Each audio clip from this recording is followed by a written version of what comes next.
The story begins at a school where students are gathering to donate blood. Some volunteers ask Nurse Kim if it's her first time at this school, and she replies that this place is tough because many people want to donate blood, so it's like these kids come here more often than in other schools. She wonders if that isn't strange, since nowadays kids don't even try to donate, and her colleague responds that it's very sweet. The students line up for the ambulances, but there's another line where students ask how much a blood donation certificate pays, and it was 5,000 won. People decide to trade there, exchanging a 5,000 won gift card for a blood donation certificate. The guy behind the box pays people with the certificates, paying 10,000 won to one man, and to that boy, it was a business. Buying gift cards for 10,000 won. People thought he was losing money, but his real goal was the blood donation certificate. The hidden value of the certificate was usually 12,000 won, and when he sells them for 10,000 won, people in need of transfusions flood his messages. But the reason no one else sells them is because it's a crime. However, for a minor like him, if caught, he'd only get a warning. Violence, theft, fraud, and even prostitution. They can't punish with serious crimes. He had a total of 60,000 won there, thinking that the police didn't care about victimless cases like this.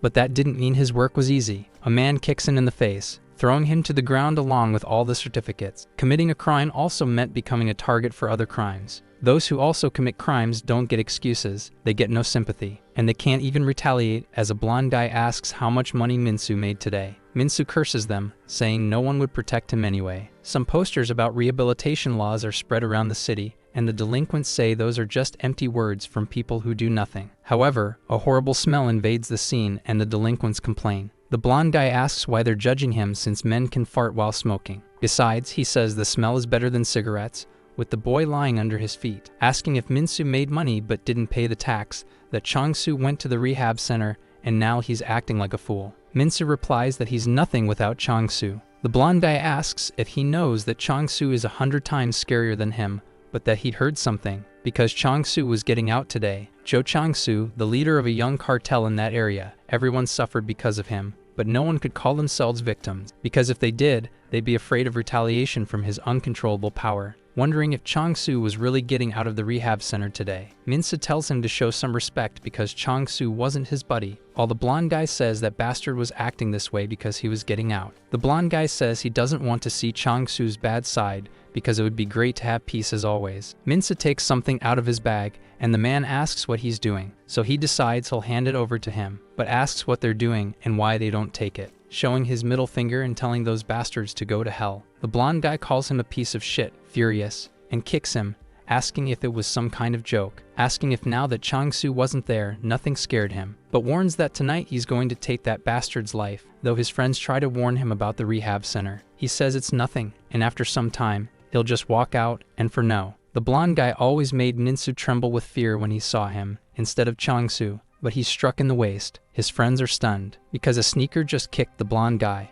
Minsu is shocked too, catching his attention, as a man says there can't be school violence, then helps Minsu and asks if he's okay, while people whispered that this was the student council president. The blonde guy grabs a shovel, saying he'll take his life and head to the rehab center today, while the president just repeats about taking someone's life as he hits him again, grabbing the blonde guy's shoulder and slamming him to the ground while asking if he's ever taken someone's life before, if he could really handle that. The blonde guy asks what he's doing since he didn't say he'd take his life, just that he hit him. His friend charges toward the president, asking who he thinks he is to interfere and if he wants to go to hell, but the president simply dodges the delinquent's punch and slaps him across the face right after. Another overweight friend asks if he really thought it would be easy just because he's the student council president and tries to punch the man, but he simply ducks, dodging the blow, and grabs his wrist while reflecting on how easy it is. Then he throws the fat guy to the ground. The president walks toward the other delinquent, who nervously prepares his fist and begs him not to come closer, saying he was only pretending to attack, repeating for him to wait and stay away while shaking in fear. Minsu stands up in the middle of all this, sighing deeply at the whole situation. He repeats that there should be no violence in school,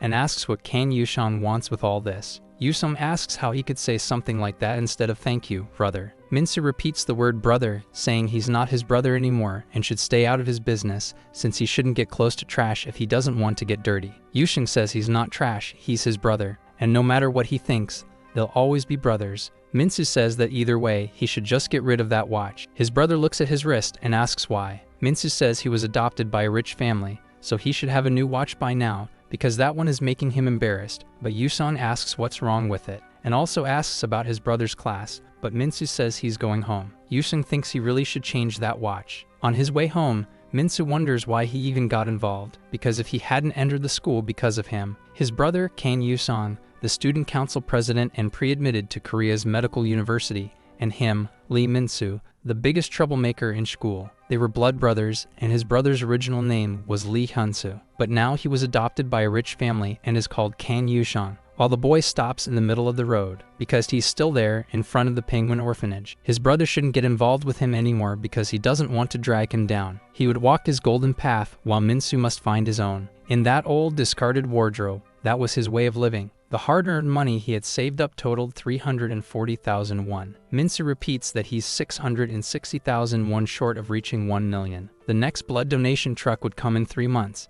and he wonders if he should go to another school to sell. In 2 years, he'll be kicked out of the orphanage, and the government will give him 5 million won, but that won't even be enough for a deposit. He wonders if he should get a part-time job, but no one wants to hire an underage orphan like him. He knows it's a crime, but it's the only way to get money quickly, because he doesn't want to bring his brother down any further. He shuts his locker afterward, but the blonde guy is behind him smiling, saying his Minsu is loaded, and asks if he wants to hear something funny, because if he gets caught making money through crime, the government will take it all back, and he starts laughing. Minsu asks what he wants, but the blonde guy asks if he didn't already tell him that just seeing him would be enough to make him tremble with fear. In the middle of a classroom, Yusong is taking notes from his studies, but the teacher tells everyone to be quiet and sit down, announcing that Jo Chang-soo, who had been in the rehabilitation center, had returned, and from what he'd seen, they should help him readjust. The students gossip that Chang-soo wouldn't change and that the rehabilitation period wasn't long enough. But a wheelchair approaches the classroom, and all the students are completely shocked, even Yuzhong. Jo Chang-soo, leader of the youth cartel and an unstoppable force, was in a wheelchair, completely frail. He starts laughing for no reason, and then wets himself. People ask what's wrong with Chang-soo this time. The Juvenile Rehabilitation Act and the repealed law that now sends juvenile offenders to military rehabilitation centers for training. The rehabilitation lasts until they're fully mentally rehabilitated. Near the penguin orphanage, people are shouting for others to step back. Civilians ask what happened there, and a police officer says someone lost their life, causing a traffic jam throughout the area. The driver says there was an accident up ahead and traffic was bad,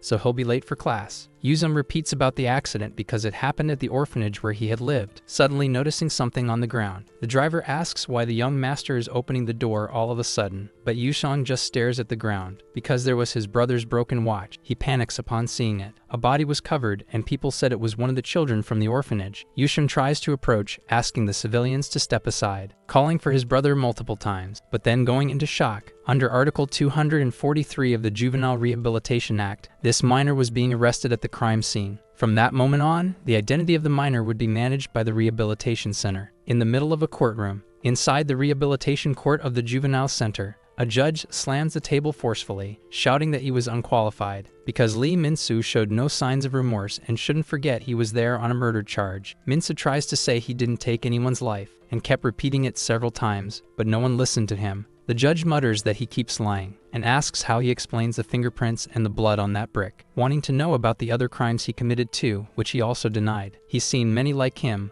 blaming circumstances, family, and their situation because they are unqualified. When things don't go their way, they pretend to be victims and don't feel genuine remorse, while people in the courtroom think the judge looked truly angry. Because if you take the life of someone who chased you or stole your money, or simply because you don't like them, this world would be submerged in corpses, and he needs to learn this lesson now. If someone bothers you, you should ask an adult for help, because in the end, the reason he committed crimes was because he didn't believe in adults. Lee Min-soo, under Article 28 of the Rehabilitation and Reform Act, was sentenced to the Juvenile Detention and Rehabilitation Center. On a bus, some youths complain about the huge distance between the city and the detention center. Some officers joke with each other because they have good voices, but they'll have to wait just a bit more, because they'll have plenty of time to work soon. The delinquents on the bus wonder what's going on, and if they really slept there. Seeing that there's a girl pressing a shovel into the ground with her sneaker, the officers tell the girls to stop staring and to dig deeper, while the delinquents say it's been a while since they smelled a woman, and divide among themselves which girl each would take. But the officer inside the bus says that's the girls' detention center,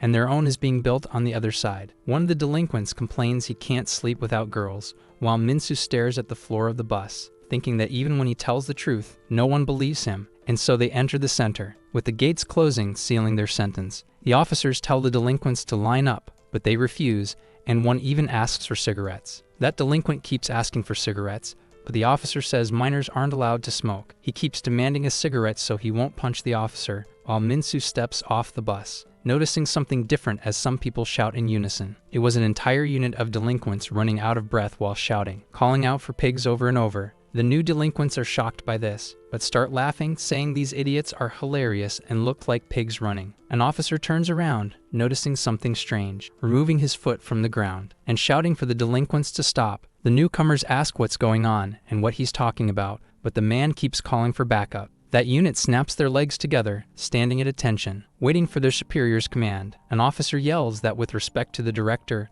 they should give their salute. The unit does so, saluting the unit director. The newcomers keep laughing at the delinquents and officers, but the director signals the squad to stand at ease. The delinquents complain they hate all this military stuff. However, the director smiles upon seeing it, commanding his unit to bow. The delinquents mockingly ask if they're supposed to kneel to him, but the unit of delinquents slams their heads to the ground, bowing in submission to their lord. The newcomers wonder why they knelt, and if they even know about youth rights. That director points and says they've got a bunch of brats this time. The unit shouts for their director, who announces they have 10 minutes to turn these brats into pets. One of the delinquents complains about being called a brat and says he'll shut that damn mouth of his, but he's met with a punch. Minsu wonders what that was, because those guys were effortlessly beating up the delinquents. The army of delinquents keeps advancing while the freshmen think they're insane. They decide to run while the army charges forward. One of the freshmen gets kicked in the stomach, while another is hit with a punch to the gut. The delinquents continue beating the freshmen. That director says he loves seeing pigs like that, and for now, they're not pigs anymore, but slaves, because now they can speak human words.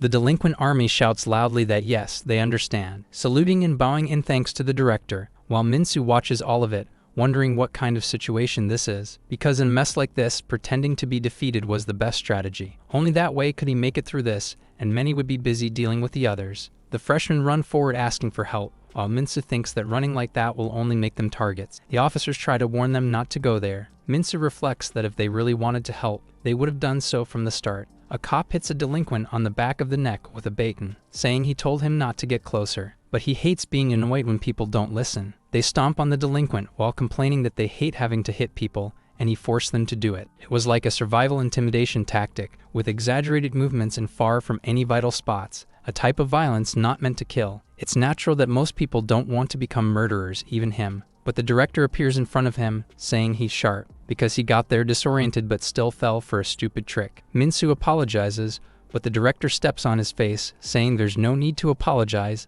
and that he likes smart rats like him. And from now on he's a rat, so he should keep entertaining the director, who even corrects his scream of pain into a squeak. The director turns to a police officer, saying that things should be put in order now, and the man tells all the freshmen to take off their clothes. So they're left naked, kneeling in a line. The director smiles and says no. They'll begin the real training. In hotel room 106, someone rings the bell. Yusum asks if anyone's home. With no response, he says it's 2 p.m., the perfect time for someone to be out. So he pulls a pair of scissors from his suit, opening the doorknob slowly using the scissors, and manages to unlock the door. The young man says excuse me and announces that he's coming in. When he was younger, he and his brother used to break into empty houses all the time. Minsu kept watch in the hallway while he stole anything valuable inside, and before the police could catch them and take them back to the orphanage, they spent years breaking into homes. As a result, they could clean out an entire house in just 5 minutes. Yushin thinks he didn't expect to be doing this kind of thing again nowadays. Then he opens the bedroom door, saying not to worry because he's not there to steal anything, he just wants answers. His brother had gone to that place too. Chang-Su is tied to the bed, moaning over and over while sweating cold in fear, saying he soiled himself. Yusum asks what kind of place the detention center is that left him like that, because they say he fell and hit his head, but he doesn't have any broken bones or visible injuries. He used to be so terrifying that even the police didn't want to go near him. But looking at him now,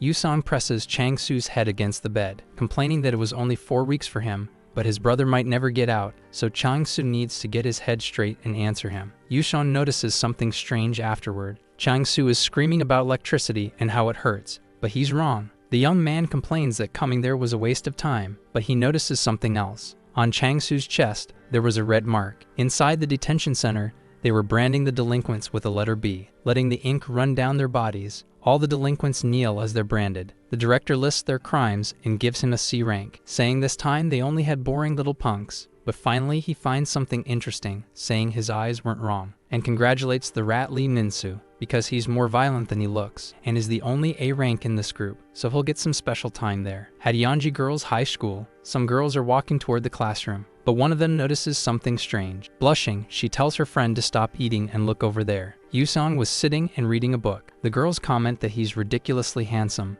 One girl walks up and says it's been a while since she saw him, even though it was actually the first time they'd met, and another friend says they should start getting to know each other now. The girl asks if he's a trainee too, and if he wants to follow her on social media. Yusong just stares at the girls, saying it's unfortunate because he doesn't use Instagram, and the girls freak out because his smile is beautiful. Yusong asks if he can ask them a question, saying that he's looking for someone named Gus Semin, and her friend asks if it's that one. That crazy girl right there, holding a motorcycle helmet in her hand. She had just gotten out of the rehabilitation center. The two girls complained that Semin was staring over here and that this psycho had sharp hearing. That masked girl asks about those sneaky stares. Yusheng stands face to face with Semin. The girl asks where he's going. He just says he wants to know about the rehabilitation center, but Semin tells him to leave. Walking away from Yuzhong, the boy takes a deep breath right after, saying that his younger brother was there. Semin's expression goes blank upon hearing that, continuing on her way without caring. Yusong sighs, saying maybe he was too direct and should try to get closer better next time. But Semin calls out to him. A helmet comes flying in his direction.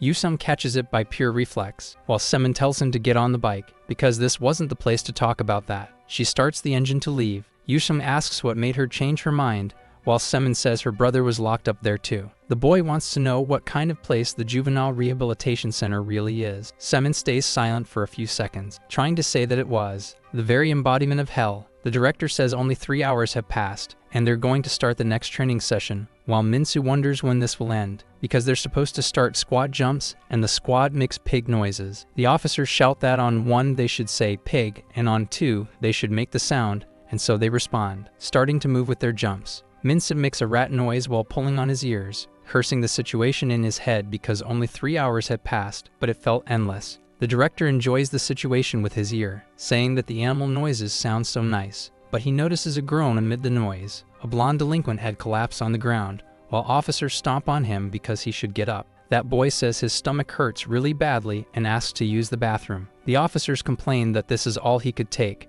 while Minsu reflects on how they're beating him just for needing the toilet. But the director approaches, saying he probably held it for a long time before asking and shouldn't worry, just get up. The delinquent just looks up. Then the director squats down and looks at him, saying that this is tough, but asking if anyone else wants to use the bathroom. Minsu says they're being punished together, but now they want to leave. The officers correct the group and ask if anyone else wants to go to the bathroom, and if not now, they won't be allowed until training ends, and the rest must continue training. Minsu wonders if they're really going to let them go, and with a system this unfair, maybe they should just get out of here. One delinquent says it's brilliant because if they keep doing this, training days will end soon, thinking they're trying to find a way to stop training. Minsu reflects that something about this is suspicious. The director asks if any more life forms want to join the group because it's a rare opportunity, and Minsu wonders how they're letting people go so easily. Unconditional kindness was like a nameless fruit in the forest. Minsu looks coldly because the sweeter and more tempting something is, the stranger it feels, and so he raises his hand, saying that more carefully and aesthetically he should approach. Minsu says he doesn't need to go anymore and wants to continue the training. The officer grabs his neck, asking if they're joking and if this is some kind of prank on him. Minsu says he suddenly used his muscles and his stomach froze for a moment. So the officer tells him to go back to the group because he's keeping an eye on that rat. A delinquent starts laughing, saying he's an idiot. Minsu reflects that they're treating them like animals, but they give bathroom breaks.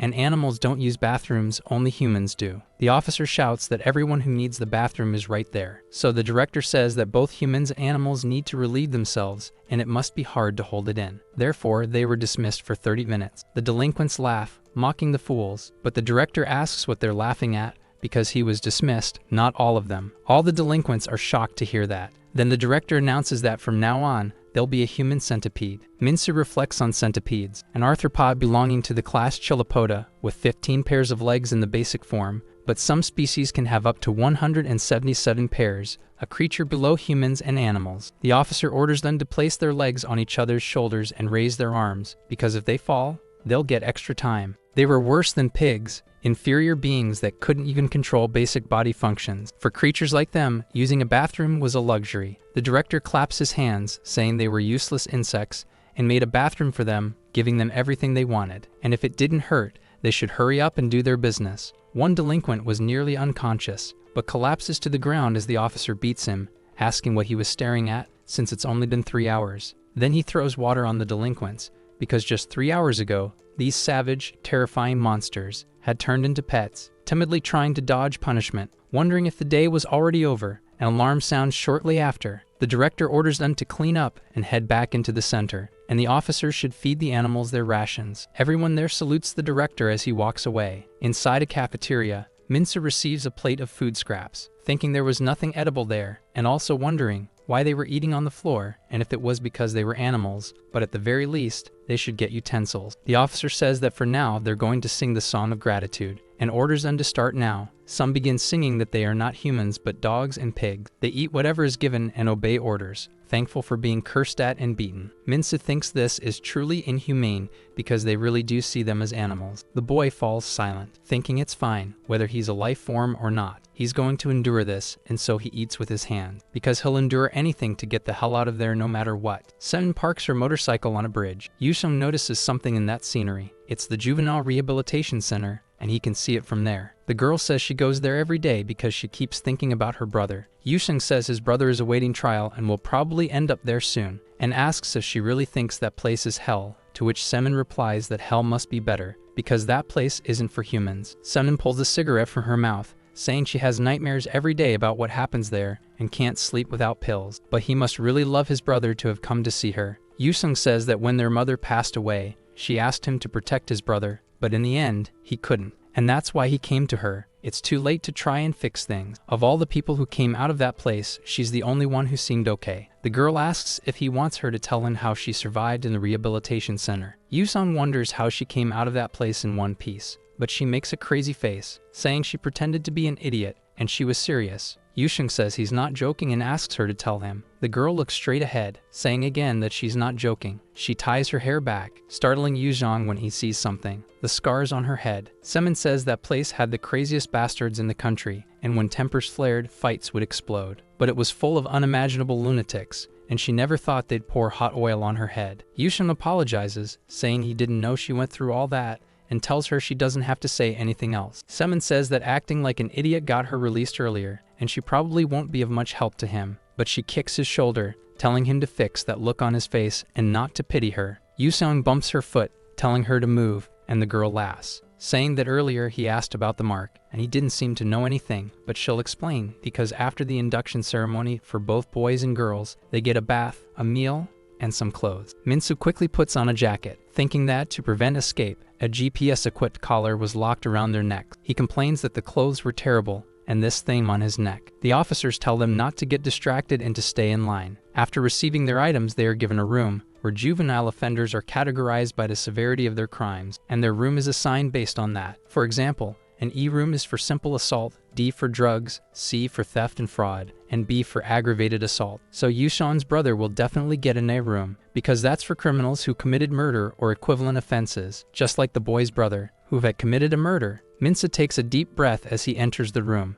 with 4 people already inside: 2 muscular guys with bulging veins, a delinquent with earrings, and a long-haired man staring. Minsa thinks things are quiet and wonders if this is a standoff. He can't turn back now. One of the delinquents asks if this bastard doesn't know how to introduce himself, wanting to know where he's from and what brought him here. Minsa reflects that this is a background check standoff and says he came from Penguin Orphanage and attends Songrek School. The delinquents laugh, saying that's an elite path and they know a guy from Songrek. But the long-haired man tells everyone to shut up, wanting to know what brought him there, and if he's in room A, he must have caused some serious trouble. Minsa thinks this guy must be the leader. He says he's there for murder. The delinquents break out in cold sweat, whispering that they finally got someone who took a life in there. Minsa reflects that he's the only murderer there. He thought they grouped people with similar crimes, but murder is the worst, and he wonders if crime severity determines power there. The earringed delinquent laughs, saying their dog is doomed because he'll stay stuck as the newbie. Minsa thinks that guy may be the leader, but even so, he's still the youngest. However, he notices that the one sitting in the chair is a white-haired delinquent, groaning in pain from having to endure that weight. The long-haired one stands up, saying it's annoying, while the orange one keeps stepping on the chair, asking if he wants to fight someone who took a life instead of staying the youngest. Minsu thinks nothing changes. Weak people are bullied both outside and inside, and if they think they can walk over him, he'll make sure he's treated like a murderer. At 7 p.m., it's time for reflection essays, where kids at the juvenile center have to write 10 letters every day. Minsu thinks he didn't kill anyone and wonders what he's supposed to write, but a paper ball is thrown at him. Two of the delinquents are playing with paper balls like it's baseball. Minsu asks if they're not supposed to write reflection letters too. The delinquent asks why he's getting irritated about that, since their dog is going to write everything for them anyway, and Minsu should leave it to the dog too, asking what's up with the dog for him to get up without writing, while the guy says he needs to use the bathroom. The delinquent tells him to go handle his business. Minsu reflects that there are no human rights in the reformatory, only the guards treat them like animals. The boy was doing his business, but a foot approaches,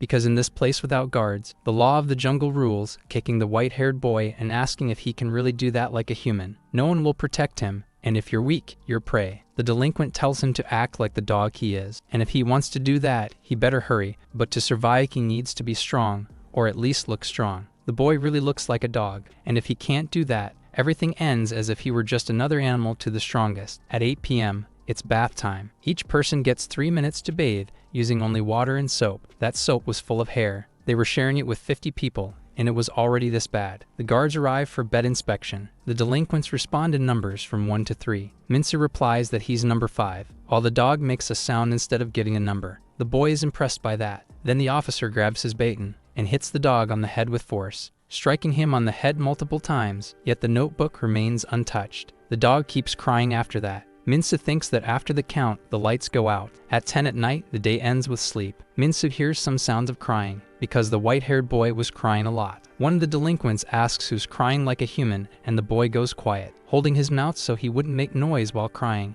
Minsu just closes his eyes. That's how he spent his first night in the reformatory. At 5:30, morning cleaning and roll call begin again. Minsu cleans the floor together with the dog, and so the morning starts very early. At 6, breakfast is served. After roll call, meals are distributed under the door. The group gets a few portions of food. Minsu asks why they don't eat in the cafeteria, but the delinquents explain it's because of the afternoon training, and Minsu thinks that at least this time, they got spoons. But then he asks where the dog is and why he isn't eating. The delinquents look down, saying he's right underneath, but it's a human table. Minsu tells them to feed him while he works. While the delinquents ask why he's so concerned, since he treated the dog like a friend, they gather all the scraps of what they ate and aim everything with care, finishing the dog food. Minsu looks at it, impressed. The delinquents tell the dog to eat it immediately. As the boy starts crying again, the dog gets ready to eat it, but Minsu kicks the table, yelling at him not to eat that. Then the delinquents curse at him in shock. Minsu asks if he's just a dog, calling out the name Moon Hyun-jun. The long-haired one says this place has its own hierarchy and rules, and if he came in late, he has to follow the rules, and if he doesn't like it, he can fight until he becomes the leader. But to do that, he needs to defeat the dog first, since he has the higher rank. If he loses, he'll become the new dog, and Minsu says this is the damn hierarchy game. But it's so childish to do this. And seriously, these guys come here after causing trouble, but don't let go of that mindset. However, Kanjun hits him on the head several times. The delinquents say the dog is doing well, and the killer should fight back. Minsu reflects that he knows he's losing while he's down. But Moon Hyun-jun is crying, so Minsu wonders how he could fight back in a moment like that. Meanwhile, at the Penguin Orphanage, a woman stands outside, asking if the boy is joining the army tomorrow and if he packed everything he needs. Yushim agrees with Director Mom, since he and his brother's treasures are all packed. The director says they were the biggest delinquents in the orphanage, especially Yuzong, who used to beat up the other kids easily. The boy asks if it was really like that, while the director remembers how the kids used to be afraid of him. Yusong smiles and says about that, she's got a memory error, because it's true that he fought the kids. Moon slaps Minsu in the face while apologizing, while the delinquents stomp on his face, saying he's a weakling, not a killer, and that's why Minsu's parents abandoned him. Yusheng says the kids weren't afraid of him. While Minsu strikes the delinquent in the head, his brother remembers that the kids were afraid of his brother because clearly he's better at fighting. Moon keeps whimpering when he sees this, while the delinquents are completely stunned. The room leader looks furious. Minsu was truly terrifying for being insane, because when that bastard loses his mind, no one can stop him. Minsu declares that from now on, everyone will be his dogs. Minsu strikes another delinquent in the head, repeating that they're all going to be puppies now, because they told him to do it this way. Another delinquent hits him from behind, saying it was a mistake, and asks if he's crazy for doing this alone. But this is room A, and he better stop acting like that. This place is full of people who think there's something, but Minsu must see it as easy just because he's a rejected orphan. Minsu shoves a cleaning stick into his mouth, telling him to shut up right now,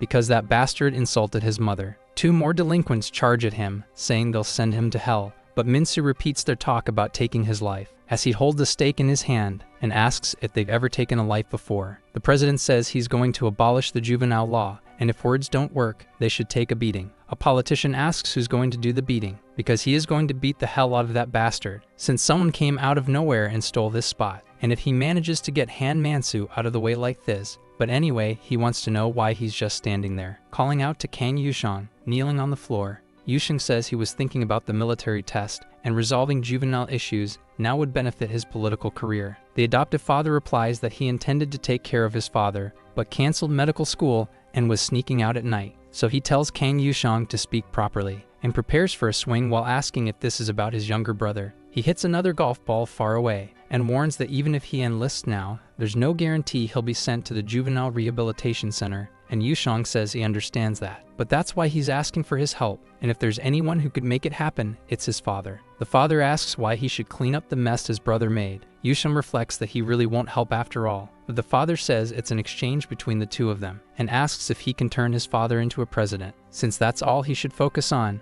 Minsu shouts for them to come at him, because he's going to stab them all with that piece. The boy's hand is suddenly restrained, while one of the delinquents tells the others to hurry and attack, holding Minsu. The bald delinquent strikes Minsu's head. The one holding him suggests he might be dead, but the bald one says it was their friend's order. Minsu gets up and headbutts the one holding him, saying it was fake, and kicks the bald one between the legs, throwing him away, leaving him slightly knocked out. Minsu tries to push him away, saying he's heady. The room leader asks if his angry word was mom, or something else he had because he was abandoned, since it was heartbreaking, and he wants to know if his mother knew her son had become a murderer. Minsu moves quickly, raising the stake up to his eye, telling him to apologize unless he wants to lose his eyes. The long-haired guy asks if he should apologize for his mother abandoning him or for committing a crime, but they should stop there. That boy raises his hand saying he didn't do it. Minsu wonders what just happened, but the room leader says he was the one who started it all, and the boy quickly turns, asking who he's talking to.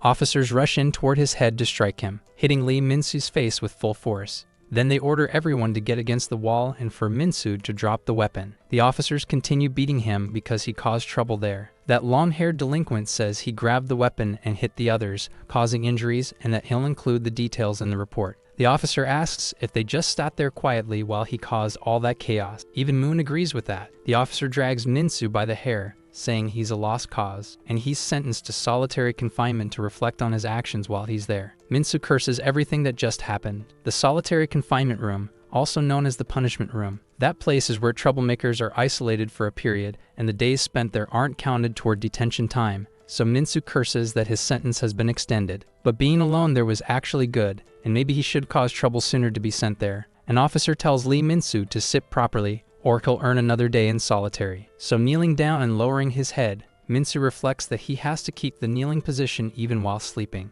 Under 7-day-a-week surveillance, even the freedom to move hands and feet is taken away, but at least the cuffs are removed when going to the bathroom. A question pops into Minsu's head, wondering where the toilet paper is. The guard tells him to stop thinking and finish quickly. Minsu asks about the toilet paper, and the guard says it's behind him. Then Minsu notices a faucet behind him. The guard tells him to use the water to clean himself. Minsu stares at his hands after hearing that, thinking he has to use them now. The food arrives in the boy's cell, cursing the situation because they didn't release his arms to eat. So when he gets out of there, he's going to crush them all. At 7 p.m., it's time to write a reflection. Even in solitary confinement, letters must be written, and now he has to write twice as many for being sent there. He draws the bald guy from his cell, and writes about the others who live there. Minsu thinks everyone there has problems, but the most problematic one is that bastard Gus Sejun, who must be defeated no matter what. At nightfall in solitary confinement, Minsu sleeps there on the floor, drooling on the ground in a trance. He dreams of his brother, in their house that was burning down. Minsu and Yusong face the situation with grim expressions. Their faces were cold. Minsu wakes up suddenly, crying and screaming. Maybe because of the imprisonment, the bad memories keep flowing into his dreams. He groans a little, saying that if he falls asleep again, he'll have the same nightmare. So he gets ready to kneel down, crying heavily and breathing hard in that moment. In the end, he stayed up all night. Finally, after 16 days, Minsu leaves the room. Lee, who had been in solitary, was released and should return to his room. The delinquents stare at him seriously, while Minsu, irritated, curses them. The delinquents apologize for going too far and say their dog won't do it again. They'll just live normally from now on, and Minsu thinks it really was easy. But he says he'll accept the apologies and adds that they need to apologize to Seijin too. But then his head is struck by a foot. Seijin asks if Mommy's boy was looking for him, and then the delinquents grab him, shoving a cloth into his mouth. The delinquents drag him to the bathroom. Seijin says someone else was more excited to see him before he was. Someone who really hated being hit by him there. The bald guy says holding it in every day is hard, and now he's going to crush him. Minsu starts screaming even with the cloth in his mouth, panicking in that moment, but someone enters the room and says that's enough. Seijin says he must be the new guard and that he shouldn't interfere because they were doing this with permission. Yushang says he'll deal with their punishment later. Then he reaches out his hand to his brother. Minsu is stunned to see that familiar hand, looking at his brother next, and then raising his own hand. Meeting his brothers, Yushang tells him that the two of them are going home, and calls out Minsu's name, helping his brother off the floor. Someone sings a song about a battlefield covered in snow, because they were marching there, and he asks if his comrade can hear him. Able to hear that piercing voice, a general with 4 stars on his beret is crying, talking about patriotism, because a true patriotic soldier understood. He says that General Juk Sai embodied his desire to protect the nation, and the old man responds that those were the golden days of the Korean army. The general says he's a true patriot, but making his son a soldier, Juk Sai responds that he grew up without wisdom to speak such nonsense, because other politicians forge documents to keep their sons out of the military by faking mental illnesses, but instead they should send immature kids there. The general starts singing that they would enlist today, while people outside think there's a heavy atmosphere between the general and the politician. He keeps singing and Sion reflects on that strange military sound. Juk Sai calls the newbie and asks if he's prepared because the higher-ups want him to enlist immediately. Sion says he'll enlist today, thinking he'll make preparations to save his brother. While his brother awaits trial, he's been gathering information on the youth center, and he confirmed the reality, a place easily compared to hell. That was the reason he came to settle things. Even if it's just one day before, he'll get Minsu out of that hell, so they should leave soon. And if he just follows orders, he'll be free quickly. The plan was perfect, and if they follow it, everything will work. But Yushang says to wait a moment. Minsu had punched the bald guy in the chin. He asks if that bastard is really doing this now, because he's going to kill him, while Yushang realizes his perfect plan fell apart from the start. The bald guy thinks the instructor looks new but must be a senior here, and either way, that room only fits 2 people, while the guy with the earring says he must be a rookie. Yusun asks if they're saying that fighting is part of the rules, and he's certain he'll be following the rules tonight. The one with the earring says he's not backing down. Yusheng looks at them with a sinister face. Minsu charges with a punch, telling Seijin to come at him. Seijin calls him an idiot, saying he thought swinging his arms like that would work. But he couldn't even keep his balance and was running like a madman, thinking there's something more important than that, because that rookie guard over there had restrained all his subordinates in that short amount of time, and Yushang says they felt good not following the rules. Seijin wonders what that guy is doing because he's someone he's never met before, but Minsu's foot reaches his face, asking where that bastard thought he was going, because that long-haired guy was fighting him, but no one was actually looking at him. Seijin says he had planned to behave properly and get out, but now he was a dog. Minsu tells him to cut it out because he didn't become a dog. Seijin quickly elbows Minsu. Lee wonders what's going on, because this guy is ridiculously strong. Seijin asks if he knows why a dog becomes a dog. Minsu yells that he doesn't care about that while trying to kick, but Ga blocks it, saying the dog was meant to be the leader there. However, he didn't know his place and tried to take control of the room, and Minsu thinks he can't get knocked out. Minsu grabs Seijin by the chest, saying that in this room he was the most pathetic one, and tries to punch, but Seijin counters it, landing a punch that knocks him to the ground. Now they're on top of each other. Minsu curses him, nearly losing consciousness. He thinks he got knocked down by the bastard who insulted his mother and couldn't even land a punch. Nearly unconscious, he stares at Yushang's feet, thinking that every time he got hit, that bastard's face flew into his mind. Yusung asks if he's alive. Minsu reflects on how much it sucks, but slowly answers yes. Yusung takes a deep breath at that moment, asking why this bastard is so light and if he even eats. Seijin asks why he's pulling him out, since he needs a lesson, while Yusung replies that he's going to solitary confinement because he needs to learn. The long-haired guy wants to know about fighting him since he seems good at it.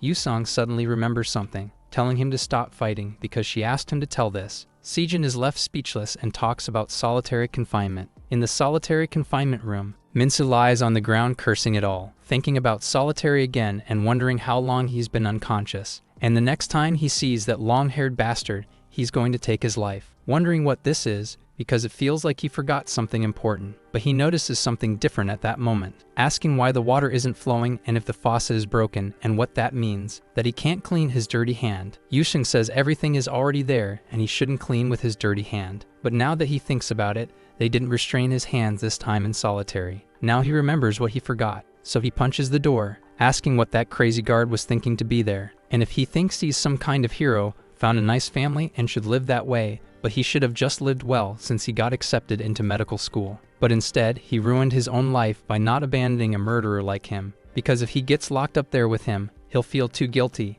and Yusan responds that he's an idiot, but he believes his brother isn't a murderer. All of this is because he's his brother. Minsu starts crying and his brother begins teasing him, but the boy asks if, assuming everything goes well, he can get out of there, and Yusong says as long as he doesn't act like an idiot and land in solitary again, everything will go fine. Minsu says he has just one request. He wants to fight that long-haired bastard one more time. Yushin asks why he wants that if he's just going to lose. The boy replies that that bastard insulted his mother and he could take anything, but not someone insulting his mom. Yusheng tells him to fight him, because he'll teach him how to win, but if he loses again to the guy who insulted his mother, he'll take his own brother's life himself. There were 15 days left in solitary confinement. In the room, Gus Sejin was sitting in the corner, thinking. 15 days was too short for Minsu to gain real physical strength, and that's why what he'd be learning now was only how to knock Gus Sejin out. Minsu asks if he really thinks that's enough to beat that bastard. Yusheng says that if his analysis is correct, he'll win, and if not, he'll take his life, and asks if he memorized the tactics. Minsu tells his brother to be sure and trust him, then enters that room with the same rage as before. The delinquents complain that he's back and seems to have enjoyed his time in solitary. Minsu says he made them dogs, but now he's thought about it. The delinquents are impressed and ask why suddenly he decided to become a dog. Minsu replies that it seemed faster to become a dog. He should endure this for now, to when he has to take the enemy's hits and wait for the perfect opportunity. Holding back and watching as the opportunity approached. This was his masterstroke, but two of the delinquents were playing around with his back, drawing on it. He stands up angrily, saying he can't do this anymore. The two ask if he's changed his mind about being a dog now, and if he's going to switch up the order this time. Minsa thinks he should endure it. Yusan had asked him to hold on for 5 days and said he'd take care of his room since the guards control everything during lessons. So please, he shouldn't fight them because he'd hold the stage for 5 days. Minsu curses, saying he'll endure one more round. The delinquents ask if he's going to be an A-rank dog now, and if they're playing egg-breaking next. Minsu reflects that he just needs to hang on for 5 more days. A cloth is being dragged on the floor on day 2. Minsu was scrubbing the floor with all 4 limbs. He complains while someone in front of him makes car noises. The bald guy is on top of Moon, calling him an idiot. Minsu asks what that is, and the man answers it's a cat riding a robot vacuum. On day 3, during reflection time, Minsa tells those bastards to write properly because apologizing for being born isn't enough yet. On day 4, he and Moon relieve themselves side by side. The delinquents eat at his table. They seem a bit impressed by this. Moon is hesitant to eat that. Minsu eats enthusiastically, saying it's really good. He asks for another bowl, thinking that tomorrow is the 5th day and this nonsense ends. He vomits beside Moon, who asks if he's trying too hard, but then suddenly offers him something, handing him a chocolate bar, saying he'll feel weak if he does all this on an empty stomach, begging him to keep it a secret from the others because he bought it with his own money. Minsu holds the candy, calling out to him, but Moon tells him to keep doing his best as a dog. In the youth center courtyard, they play with a plastic disc. Minsu runs to catch it with his mouth. The delinquents say he plays the dog role really well, and complain about dog number 1 because he made a mistake during practice, saying that idiot was running around and was a legend, but then notices something and tells him to pay attention, because that was the kitchen unit. The members ask who he is and if this is a war. Moon asks if he wants to join a frisbee game. Sejin lies down looking up at the sky. He wonders what this is, and how that guy knows Minsu. Also, someone sent him here, and that could be his sister. Someone calls for the A3 leader. The kitchen unit asks if that's the dog, because he should watch properly since that bastard attacked their team first, and that means the kitchen unit is declaring war, so he should apologize and they'll let it go. A bald guy asks if he's afraid of a proper fight. Sejin tells him to forget it, that they shouldn't escalate things. There's no need to heat things up unnecessarily, and they should keep it reasonable. The kitchen unit asks if this is reasonable, then starts beating Moon repeatedly, asking if this is how he runs things, making them this mad. No need to cover things up about the kitchen unit. The bald guy says starting a war over a dog is too much. Minsu asks if the guards aren't going to step in. His comrade says the guards don't care about small fights and will leave it alone for now. Minsu hears Moon screaming for help, remembering when he gave him that chocolate, and holds the wrapper in his hand. Yusung had said snack time would be over soon and the fight would start. He just had to hold on until then. The kitchen unit keeps stomping on Moon. He says hitting feels satisfying and he'll keep doing it for a few more days. But a frisbee is thrown at his head, hitting the kitchen unit leader in the head, saying it was funny, making him fall to the ground. The Class A delinquents are stunned. Seijin gets up, shocked by this. Minsu had thrown it at the kitchen unit, complaining that those idiots came out to play, and if it was going to continue, they'd be treated like pigs here, since they lost their pride. Their dignity was thrown on the ground, and their spirit had been crushed. But no matter how bad it got, he shouldn't feel shame when his dog is beaten by another dog. Seijin calls out to him from behind, saying he told him not to interfere. A member of the kitchen unit grabs his shoulder, asking if this is for real, and says he'll report to the kitchen unit leader that he just declared war. Seijin lands an elbow strike to his face, saying to go ahead with war, but before that, they would deal with this rebel first. Minsu curses him, mentally asking for forgiveness. The delinquents gather around, wondering if this is going to be a revolution. Minsu thinks he ruined the plan again, not caring about all the effort put in. The crowd comments that Ge Seijin is going to crush Minsu. He reflects that he can't run from this mess,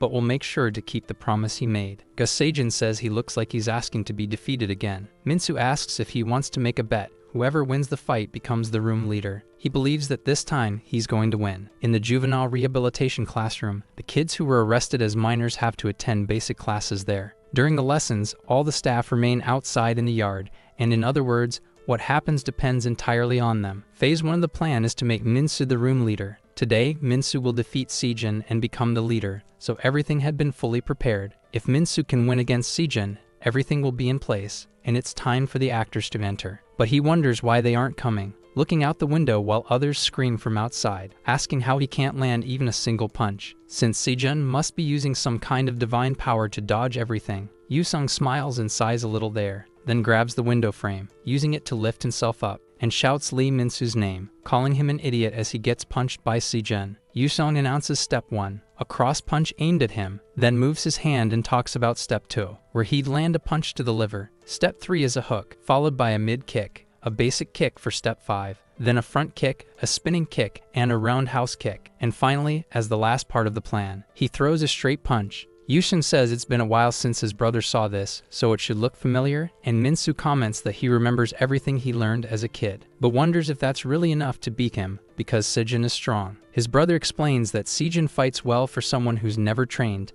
and Minsu asks if that's natural talent, and Yusung says he lacks flow in his techniques. In short, he has no proper combination, so Seijin is just an ordinary guy who fights well, but he could never beat someone who is trained. Minsu says he's still lost to him and couldn't even land a punch, and that even if he learns what's being taught. Yusung replies that's exactly why he needs to fight in the classroom, but his brother doesn't understand what would be different about fighting there. His brother tells him that if Seijin keeps dodging the hits, eventually he'll get cornered, and the classroom has lots of places to trap him, so he should use the environment to pin him down. Once that combination stops Seijin, the crowd shouts that this fight is boring, since the murderer is just a loser who doesn't know how to fight properly. Minsu thinks this is bad, because there are no barriers on the battlefield. Yusung runs up closer to the fight, calling Lee Minsu an idiot because he never listens, but there are too many people and he can't see what's going on. Still, he needs to stop this fight now regardless of the plan, so he shouts to stop the fight. However, the director asks what he's doing. That man is eating popcorn. The director asks why he's trying to ruin his fun. Yusung salutes the superior and says the kids are fighting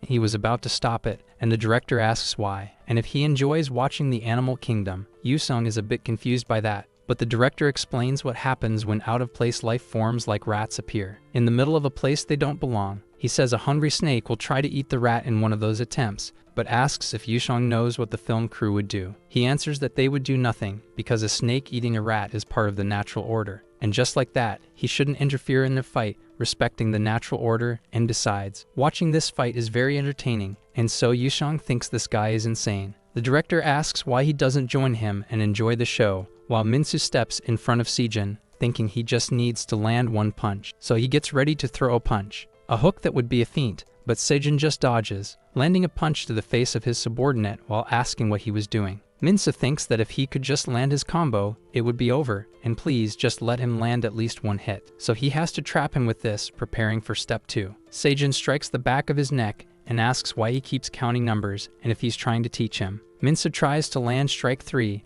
and Sejin dodges, saying he was right because 2 comes after 1, and 3 is followed by 4, 5, 6, and 7, and Minsu thinks his reach is short, he has no strategy, and his stamina is drained. Besides that, there's no wall to complete his combo. All he can do is take the hits, getting kicked. The delinquents blocking his way ask why he's heading over there. Yusung thinks he should just give up because he has no form, but he'll make a new plan later. The delinquents who got hit tell him to stay away. Minsu reflects that if this keeps up, he'll lose just like last time, and if that's the case, he might as well surrender without getting hurt any further. The delinquents push him away right after. He looks back, confused. The delinquents ask what he's doing without fighting back, because if he gives up, he'll have to deal with him. Sejin asks what mommy's boy is doing and if he's looking for her. Minsu cracks a smile. His enemy wants to know what's so funny, and the boy says it's nothing bad. He just remembered something, a way to land his combo on him. The delinquents at the center scream for them to get back to fighting and end the match already. Sejin tells mommy's boy to finish it too because time's running out. Minsu says it's perfect because he was also planning to end it, while thinking he's figured out how to use the combo, but he wonders how to lure him in. While he was being taught, Minsu asked what would happen if he pushed Sejin and didn't trap him. Yusung says he understood, while Minsu says no matter how much he thought about it, he couldn't picture Sejin being trapped and asks if there's another idea. His brother suggests that after pushing him into the hallway, he could fake a move by going in closer, and Minsu says he had already thought of that. But even if he tries it, it might not work and could be pointless, and Yusung says in that case, he'll teach him a magic word that'll make Sejin lose it. Minsu says he had something like that this whole time and should have told him earlier. Yusung replies that when he hears this word, Sejin will completely lose his composure. Minsu calls his opponent's attention, asking if Gasemin is pretty. His brother angrily calls him mommy's boy while rushing in to punch him, demanding to know where he learned that name, while Minsu strikes his face, thinking the magic word worked. Sejin asks how he knows his sister. Minsu repeats the mommy's boy nickname, and asks if that was the best insult he could come up with, while Sejin realizes he blocked his punch. Minsu grabs his hair, saying he always cried over his sister, always running to her, so now he shouldn't cry for her anymore. Sejin demands what knowing his sister has to do with this fight, thinking that if he just moves back before the short punches hit, but he's driven into the crowd, being told to get out of there. Minsu lands an uppercut on him, saying that this time it's right here. Sejin reflects there's no room to dodge, and he attacked first, but he realizes his arm is trapped and gets punched in the liver. Sejin curses him, realizing he's trapped and his movements are restricted. Then he gets hit in the face with an uppercut that leaves him no time to think. Yusung thinks this guy had told him to use the desks or chairs in the room, but he's using the audience as walls instead. Sejin gets hit repeatedly, thinking he needs to get out of there because he can't dodge or counter like this. So in this specific situation, he decides to dodge to the side and get away. But Minsu hits his calf with a low kick, then follows with a cross, saying he's going back to step 1. Sejin thinks his right side is blocked, so he'll try the other side. However, Minsu lands a medium kick to his abdomen, asking where he thought he was going. Sejin reflects that he can't escape, and on top of that, this guy looks even bigger than before. Minsu strikes him over and over with attacks 1 through 3. Sejin thinks he can't land a single hit and should just swing his fist, but Minsu dodges his punches, asking what he's even trying to do, and if he was just going to randomly keep hitting until one landed. And he had told him not to insult his mother, while landing another straight punch. Just thinking about it made him even angrier, so he asks if he even knows. Sejin thinks he can't take any more hits and his next attack has to land, but he gets hit on the chin by Minsu, who asks what he knows about him or his mother, so he better apologize now. Sejin is falling to the ground as he's struck. Minsu lands the final blow, telling him to apologize to his mother. Everyone in the crowd is shocked, including the members of Room A. Minsu remains standing, saying that Bastard didn't even apologize in the end. People comment that now Minsu is the leader and Sejin is weak, but the director approaches and tells everyone to step aside because they have to salute. The delinquents split into 2 lines and salute the leader while making pig noises. Then the director says he didn't think he'd win, but he did. And as expected, the animal kingdom is fascinating because a rat defeated a snake. He's been hiding himself ever since he got here, and now he's even getting into fights. Yusung asks about Sejin, and the director says to throw him into solitary or something. The brothers meet eyes. Yusong walks behind him, asking who he takes after to be so disobedient, and Minsu answers who else? He got it from his brother. Yusong thinks it's now time to move to phase 2 of the plan. A sculpture stands in a room. Semin asks if his brother ended up in solitary. Yusong answers that it wasn't part of the plan, but things just happened. The girl tells him to stop moving, because if he keeps moving, he'll ruin the composition. Yusong asks how long this will take because this pose is really hard to hold. The girl asks about that other one, but the boy denies it because he was completely naked in it. Semin tells him to stop thinking because it's over now, and Yusong asks if he can look, while the girl says he ruined it by moving a bit, but it should be enough to get into a top art school. Yusong gets annoyed, asking if this is supposed to be art, but Semin says he looks mad, but his model was annoying too. However, maybe it was because of his brother, but he doesn't need to apologize because he ended up in solitary by asking for it, though now she feels like he owes her one. Either way, she has a problem, and Yusong asks if it's because of the painting. But the girl says no, her brother got involved with the cooking club, and it was like getting hit by someone with a trash can. Anyway, he became part of the girls' cooking club, and sometimes they interact with the boys' group. They're a very close-knit group, and hitting one of them is like hitting a brother. Among them, there's one guy they have to deal with carefully, the leader of the cooking club, Jang Dubo, who asks if he's Lee Minsu. Minsu confirms that's his name. He hands over some goo, saying he gave him a lot. But Jang Dubo is a clueless idiot, and Yusong wonders why someone like that would be scary, gentle, dumb, and clueless, but the girl says that's exactly why he's terrifying, because just from someone complaining about his food, he killed 2 guards. So Dubo says his boys suffered a beating from him, so he deserves that amount of food, and he'll regret messing with the cooking club. Minsu asks what he's talking about, and if he really did mess with the cooking team. Dubo asks if he's not Lee Minsu, and the boy confirms, saying it's a common name, then apologizes. But the cooks say he's a liar, it's really him. Minsu had already run far from the cafeteria. He complains that this time was way too close. In the middle of a massive mansion, Han Mansu, the president of South Korea, thanks everyone for coming to the summer meeting. 3 representatives from different parties arrive there. The president greets the chubby representative, saying he looks radiant. He greets the other while asking everyone to set aside rivalries and focus on a good message for the public, and finally shakes Kang's hand. The two smile for the camera. The president says it's been a while since they were opponents in the presidential race, and for the sake of the nation, he must work well as his subordinate, slapping the congressman on the butt. Kang wonders what the hell is wrong with this guy, because he just slapped him in front of the entire nation. Kang yells, asking how he dares to do this, and charges in to punch him, beating him for humiliating him. But it was just a punching bag that he keeps pounding on. He says his father is heading into disgrace and wants to know what he thinks about that. Yushin says that bringing down President Han Mansu was easier than he thought, because all they need to do is destroy his political foundation, the Juvenile Rehabilitation Center. Kang says that's the reason he sent him and wants to know if there's any progress. Yushin says what he saw inside the Juvenile Rehabilitation Center was something the president hadn't used to persuade the public, forcing kids to use violence against each other, where various forms of abuse are applied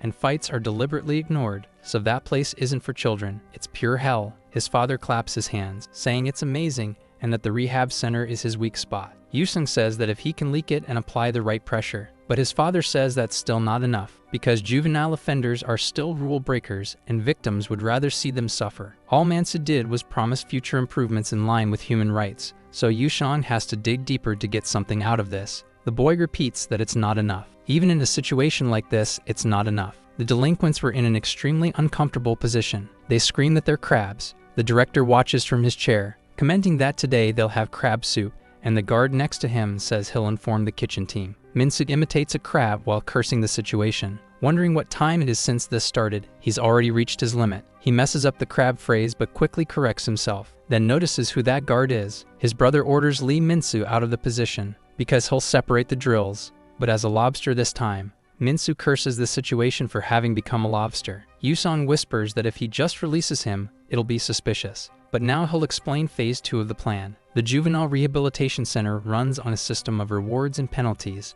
With 100 reward points, he gets reviewed for parole. Currently, Lee Minsu's score is -50, having earned 0 points since arriving and only causing problems. Minsu asks how to earn points, and Yushan calls him a bastard, because from now on the fastest way to earn lots of points is to become a volunteer assistant for the kitchen team. Minsu complains that's where that bastard is, and he'll lose his life if he goes there. Those guys will beat him up. But he doesn't care and says he'll just stay there forever. A cop walks by and tells Yushan good work, while Minsu keeps throwing a fit. Another officer salutes him again for the good work. Minsu yells that he'll do anything except join the kitchen team. Yusheng agrees and says he'll look for something better. In the late afternoon of that same day, the sound of falling leaves and birds chirping, the short breeze shaking the curtains. It was a good time for Minsu to take a nap, and this was the last peace he'd have, as a noise interrupts him. Minsu tells his subordinates to let him sleep, because they're still making too much noise while cleaning the floor, and they don't need to be robot vacuums anymore. The subordinates say the cleaning is almost done. Minsu says they earn 1 point each time they clean the room and asks how long it will take. The officers ask if the cleaning is done,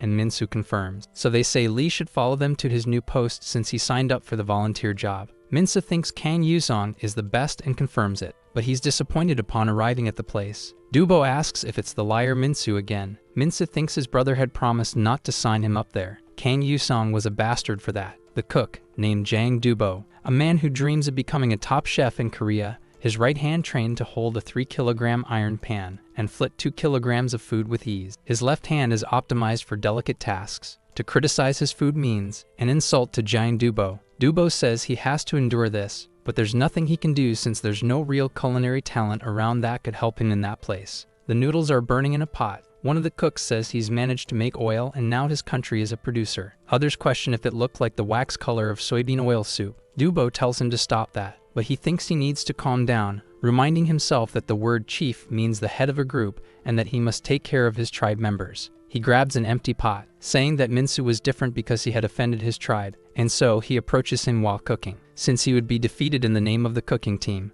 But Dubo notices something different. Minsu's food looked beautiful, while he was doing several things with 2 pans in hand. Dubo calls him a little idiot, lifting him up high while holding him, and asks where he learned to cook, while Minsu says he was helping at the orphanage, wanting to know why Dubo was crying, while the big guy says he finally found him and knew this day would come. He swings him from side to side, saying he loved him for being the treasure of the cooking team. Some people were eating the supplies. They say it was supposed to make Dubo and Minsu fight, but at this point, they were screwed, since Dubo was holding him like that, wondering what they should do to make Dubo hate the boy, while his companion replies that if he cooked badly, Dubo would hate him. So they decide to do that immediately, and Minsu was as good as dead meat. Yusong suddenly enters the room asking if it was them. He says he'd been wondering why the supplies kept disappearing. If they're stealing from the stock, they'd have to face the consequences. He adds that he already took care of those who messed with Minsu, and he had told him not to be on the kitchen team but was worried. Yet Minsu seemed to be adapting well. He wonders who placed Minsu on the cooking team. Since he didn't do it,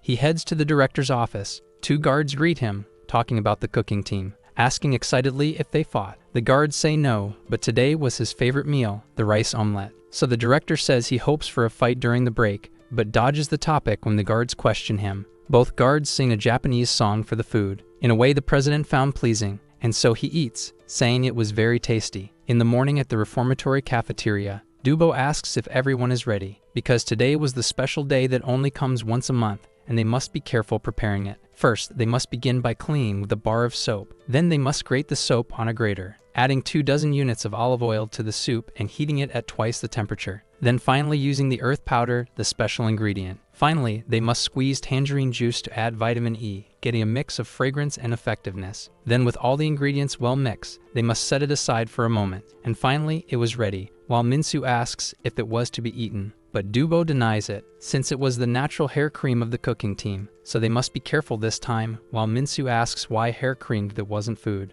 and what made this day so special. So Dubo explains that it's the day new ingredients arrive, because it was delivery day. That's when they meet the girls from the Female Correction Center, who greet Dubo. Once a month, the cafeteria receives supplies and has to share with the girls from the cooking team. So one of the girls holds a box saying it was too heavy, but a boy grabs it saying girls shouldn't carry heavy things, and that boys should do it, smiling maniacally. Dubo says that's not enough because a real man can carry much more, so he adds more boxes for them to carry to the girls. But some of the girls ask what was up with Minsu, because he was cute and small, and even cuter when angry. Dubo thinks that Bastard was carrying boxes and flirting with the girls, but one of the girls grabs Dubo's shirt. The giant turns around right after. Then she hands him a letter, saying he should take it before the other girls see it. Dubo thinks there's no helping it, because it was a love letter. The girl walks away smiling at Dubo. He imagines her grabbing his arm dressed as a bride and walking among other people. She calls out Dubo's name, asking what their children's names would be. Dubo calls out to a little girl named Yeji, asking her to look, calling out all their children's names to check if they're ready for the photo. With a huge smile, thinking his time had come. But he goes to see what kind of romantic serenade she wrote, only to find out the letter was actually addressed to Minsu. Dubo becomes absolutely furious upon seeing that. Starting to tear up in his eye, Minsu carries a box to the storage room, saying that the bastards from the cooking team were too busy helping the girls. Du Boran stands behind him, calling out to the leader of Group A, Lee Minsu. The boy asks if Du Boran needs something, but the man asks if he knows what November 22nd was, but the boy says no. Du Boran explains it was his 3rd wedding anniversary and asks if he knows Yejin. Minsu wants to know why his friend is acting so strange, and the man says that Yejin was his 5th daughter, a ponytailed girl who would have been born into a beautiful world if he hadn't betrayed him. So now he would take his life, because he would crush the man who stole his wife. Minsu asks what the hell that was all of a sudden, dodging Dubo's punch that destroyed his desk. Minsu asks if he was trying to kill him and says that if he hadn't dodged, he would have lost his head. Du Boram tells him to go to hell because he was his daughter's enemy in the future and had pretended to be nice just to stab him in the back. Minsu kicks him, calling him a psychopath, saying they were just going to fight this time. Du Boram grabs his leg, saying that he and So Young loved each other deeply in his imagined future. Minsu trembles on the floor after being hit. Du Boran says he took her from him, but the giant's hand was stuck in a chair. Minsu charges forward, saying that if he could handle his brute right hand, he'd just be a weakling, but he's hit by a left punch. Minsu thinks his arms are so long he can't even get close, and his left punch is strong too. It was like getting hit by a rock. Then he gets thrown far away by the brute. Minsu thinks that at least his right hand is restrained for now. Du Boran says he'll take So Young on a date while freeing himself. The date would be a walk in Bukhansan, where the first time they held hands would be a PC cafe. Minsu thinks he's cornered this time, finding himself in a wall corridor. Du Boran talks about their first kiss as he prepares to punch, which would have been on Myeongdong Street, but he notices something different, while Minsu says he doesn't even know who So Young is, and his date plans suck, which means that any girl would hate going out with him. Then he grabs Du Boram. That way, he'd reverse their positions like last time and land the combo, but he can't even move him. Du Boram grabs his head, saying he stole his pure love, and also stole his daughter's future. His punishment would be to lose his life, as Minsu realizes he can't dodge this. But the boy grabs a bag of flour and throws it in Du Boram's face. The girls outside think it's exhausting, and they don't even cook at home, but now they're chefs. One of the girls grabs a box and says it must be the boys and asks who will take it. The girls say they don't want to go because Dubo is scary since he beat up a guy named Changsu. But one girl says she'll go because she thinks Dubo is the cute type. Minsu begs him to stop following him while Dubo ignores him until he starts running, slightly out of breath, telling him to come there so he can be executed. But an egg hits his face. Minsu says the execution was his face. Now he smells like chicken, so he better get out of there. Du Boram crushes a kettle, saying he'll kill Lee Minsu, throwing things at him. Minsu thinks that if he keeps throwing things like that, he'll end up killing someone, while Du Boran says that's the point, then grabs a pan full of oil and throws it at Lee Minsu. The girl approaches, humming. She opens the door, asking to come in, because the boys had forgotten things in the back. Du Boran is stunned as the oil flies, saying it couldn't be helped, since he was getting close to the girl. But Minsu moves in right after, hugging the girl to keep the oil from hitting her, but getting hit in her place. She asks what just happened. Yusung runs to the infirmary, thinking that this couldn't have happened to Minsu. He came there to protect him and he can't be hurt. So he asks if Lee Minsu from A3 is there. Yusung nervously opens the curtain, looking at his brother's bed, seeing a skeleton lying on the bed. Minsu's voice says that's how he ended up this way. Getting out of bed, he asks if he looked like a skeleton, and luckily it wasn't hot oil or he really would have become one. Yusung approaches as his brother apologizes, saying his joke had gone too far, but he only gets a hug in return. Yusung thanks him because he was worried about him. Minsu just agrees with his brother, apologizing for making him worry. The nurse tells him not to touch his skeleton because he shouldn't move it. Yusung asks if, after everything, he still wants to volunteer in the kitchen, and Minsu says it was the fastest way to earn points. It was a little scary, but his brother would help him, and he wanted to know how to take down Dubo. Yusung asks if he was ready for that. The director asks if this was Sergeant Kang's idea and what kind of training this was. Yusung says this exercise was meant to teach kids who challenge authority in that place. The director appreciates it and says it's very creative, but wants to know where the stones came from,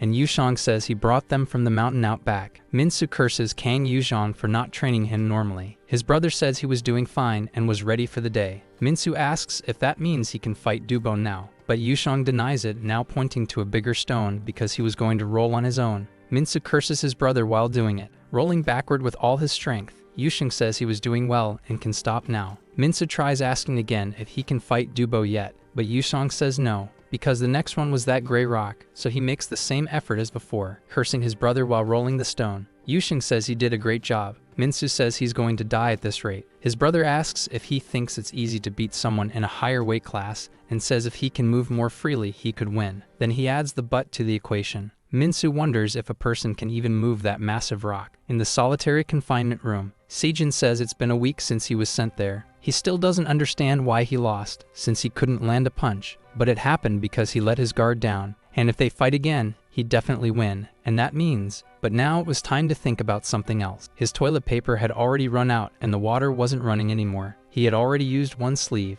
Only one option remained, which was to rip the rest of his uniform, so he tears off a piece of it, thinking that if he used it now, he wouldn't have any next time. But a roll of toilet paper is thrown in through the window. Seijin stares at the paper that had been tossed to him from afar. Yushin tells him to stop using random stuff and clean himself properly with that, because they had something to talk about, asking if he finished cleaning because he was coming in, but there was no one in the room. Yusung turns to the side. Seijin asks how he knows his sister, but Yusong dodges the attack and grabs his arm, pinning him down to the floor. He realized Yuzong was strong, but he was even stronger than expected, saying a sneak attack was disappointing. Seijin thinks he's coming. As Yuzong tries to punch him, the boy instinctively shuts his eyes, but Yuzong says if he's so curious, he should ask her directly, and calls Gasemen. At a plastic surgery, dermatology, and obesity clinic, a call from Yushan reaches the girl, saved in her phone as husband candidate. She answers, calling him Kang, asking if he's already met Seijun. Seijun tries to talk to her,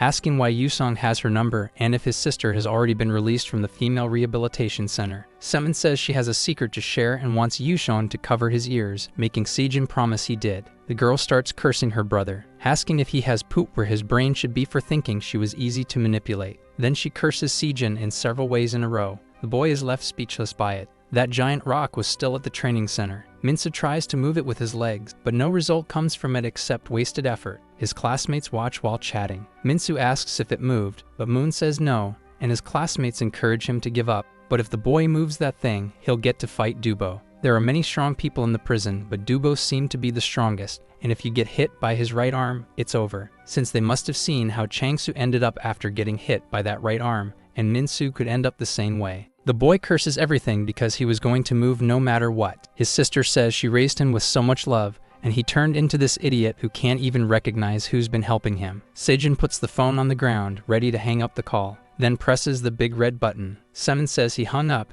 and now he's just asking to die, and didn't even tell him to be careful yet. The clinic nurse calls the girl to tell her the doctor is waiting. Yusung asks if the call ended as he takes his hand off his ear, but notices Seijun sitting on the floor saying this was exhausting. However, he and his sister were on the same side, and he is Minsu's older brother, asking if it was him who taught him how to fight, because he'd do whatever he said as long as he taught him to. How could he fight others? In the cafeteria of the Juvenile Rehabilitation Center, some delinquents say they got punished because food had been disappearing, and by now they might get kicked out of the cooking team. But ever since Minsu and Dubo fought, the giant had gone completely insane. Minsu bursts through the door yelling that he's arrived, while the delinquents yell that because of him, Dubo lost his mind. As the giant just gets angrier, repeating his name, standing up with a few laughs, saying it was all his fault. Minsu gets ready to fight, asking if Dubo knows why he's not popular with girls. Dubo stops in front of the boy, repeating the question, but he answers it's because Dubo is ugly as hell, then laughs at him. The giant clenches his teeth as he stares at Minsu, shouting that he's going to kill him. The delinquents yell that this crazy bastard is in trouble for provoking Dubo. Then the giant charges at him, saying it's all his fault. Minsu starts running too, asking why he's being cursed just for being ugly, and so they keep running in circles around the kitchen table, until Dubo starts getting tired, breathing heavily, kneeling on the floor while calling Minsu, saying he'll crush him, but he only smashes the table again. Minsu asks if he has no brain for falling for the same trick again, and without his right hand, he's just a rat. But his face gets hit by Dubo's left fist, saying he doesn't seem to think either, since he's got shorter arms but still insists on challenging him. But Minsu grabs the giant's arm, saying he moved before he thought, then lifts himself off the ground with his legs, pulling Dubo's arm close to his neck, since he fell right into his plan. The director is in a fancy room saying he always works hard for Gangpyo, and they prepared this for the director. Since today is a special event, he would be cooking for him. It was a smoked meal with semi-dried Alaskan pollock. The director asks if he has a special drink too, and Yushong agrees, combining 2 sodas, then shaking them with both hands. This special drink was called Hybrid Starlight Flavor. The director says it really is a divine drink and captures both the freshness of peach and the taste of grape together. Yushong asks him to now enjoy the dinner show. Du Boram wonders if he finally stopped running around, and with his right hand, he was asking to be executed. Du Boram can't get his hand close to Minsu. While the boy punches him in the face, Du Boram thinks that with his hand trapped, he can't move, wondering where this bastard learned these grappling techniques, since he thought he could win with strength alone. But he's hit several times by Lee Minsu. He had asked Yuzhan why he had to do this, and if he couldn't corner him like they did with Sejun. Yusheng tells him to think before speaking, because the difference between him and Sejun was just 1 weight class, so it was possible. But the weight difference between him and Dubo is 3 classes, so he'll be the only one begging not to get caught. Minsu asks if he wanted to make his weight class match Dubo's, but his brother says that's impossible in a short time. Since it's a matter of science, he should know why he was able to move those rocks before if they were heavier than him. The answer is the principle of the lever, and he should know what that is, being a student, but Minsu looks kind of lost. Right now, human legs also move with the principle of the lever, and if he can become a lever to move those rocks. Minsu stares at the ground while trying to move the last rock, moving her slightly out of the way, since he could also push Dubo. The giant wonders why he can't deal with this little brat, but his face is struck by Minsu's fist right after. Minsu hits him several times, saying he suffered a lot because of him. Yusung asks if the director was enjoying the show, but the director says it's good, though it's easy to guess will win, because he should look at Dubo's expression. He didn't even seem to feel pain, and there's no way that little guy could beat this giant. Still, Minsu was starting to look exhausted, and in the end, he couldn't ignore the weight class difference. Yusung asks if he's up for a bet, because he'd bet on Minsu. The director says that's good and that he seemed confident in this reckless bet. Yusheng says exactly that, while thinking that he believes punches to the face won't work due to the weight difference. The basic principle of striking in martial arts is to protect the face and head, and the reason for that is because most of the vulnerable areas are located on the face and head. Many vital points are concentrated in the head, like the eyes, forehead, nose, ears, and more. But among them, the most critical is the chin, which Minsu manages to strike on Du Boram. Hitting the chin shakes the brain and inner ear, momentarily throwing off balance. Weight class difference matters in amateur fights, but in the end, professional technique comes first. Minsu strikes Du Boram's nose, making the man hallucinate right after, thinking of the girl waving goodbye to him, then begs her not to leave, falling to the ground from the blow that hit him. Du Boram thinks that his future and his child were walking away, and Soki falls unconscious, but they all soon realize there was no helping it. He lost just like that. The director yells that he was wrong and Du Boram lost, wondering how he knew that little rat would win. Yusung replies that he couldn't know. It was a gamble. The director walks off saying it was interesting and that he should start thinking about what his reward will be. Minsu sits on top of Du Boram thinking it's finally over and that the training was hell, but he wants to know what that letter was. It says it was for the leader of Class A, and he wonders if it was about Sejun. The delinquents say that Du Boram got confused and tried to take his life. Minsu gets mad thinking that was it. The reason he suffered all this time was because Du Boram misunderstood a letter from Sejun. He then punches the giant's face several times while the delinquents try to stop him. Meanwhile, in a restricted area for authorized personnel, 2 guards supervise that door, guarding a massive hallway with another door. They say the next candidate for the selection is like a snake. With Kang Sejun taken down and now Dubo too, some people playing poker comment that Dubo was the strongest in Gangpyo. The guy at the corner of the table asks who the 2 candidates were, wanting to know who's left, and the first one is, slamming a hammer down hard. They must have already heard the rumors. The MZ gang leader known in the Daeyeondong area, construction team supervisor Lee Kangman. The other person was cutting a metal cable with a power saw, wearing a mask for protection. Sungcheol, a member of the maintenance team. They think Lee Kangman makes sense on the list, but Sungcheol is odd as a candidate since he's not even a leader. Wondering why Jisoo isn't just picking one, since the more candidates there are, the more fun the fights will be to watch. The guy says he was just killing time too, but after hearing all this, his curiosity was piqued, because he's going to name Lee Minsu as his candidate, the #1 ranked in Gangpyo Reformatory Center, Jisoo. Thanks to the fight with Dubo, he was sent to solitary confinement, but because of that, he has a chance to escape the mess. But at the same time, while Dubo was in solitary confinement, he had to work hard in the kitchen duty. The delinquents were just messing around, saying Minsu was amazing, and that the rice in the pot was multiplying in size. Also playing around with the octopus and crab meat. A kettle was burning nearby. Minsu tells the idiots to stop and for Dubo to hurry back. The girls greet the boys saying that Dubo was sent to solitary confinement. The delinquents keep organizing the boxes for the girls, but someone catches Minsu's attention. The girl thanks him one last time since he saved her from the oil. Minsu says it wasn't hot, so it wasn't a big deal. However, the girl says that even so, she hands him a letter. Minsu asks if he should give it to Sujin, but the girl turns around saying it was for Minsu, and that it was a secret. The top of the letter was addressed to Dear Minsu. The boy blushes, imagining his whole life with that girl. The letter called Minsu dear because a few days ago, when the eye was about to hit her, when she thought everything was over, Minsu saved her by hugging her. Now she knows who he is, but the first time she saw him was when she was walking after eating. A frisbee had been thrown, hitting the delinquent's chin. The girl was surprised while stuck behind the fence. That was the day he fought Sejun. She saw his wild eyes that day, like a badger or something like that, blushing as she thought about him. After that day, she held her breath for him. She heats a tweezer over the fire, asking if he knew what she had to do to deliver that letter today, then smoothing her hair with a hot tweezer. A friend comments that her hair looks fine now and they should put on makeup. The girl tries to say there's no makeup there, but her friend replies that if they don't have it,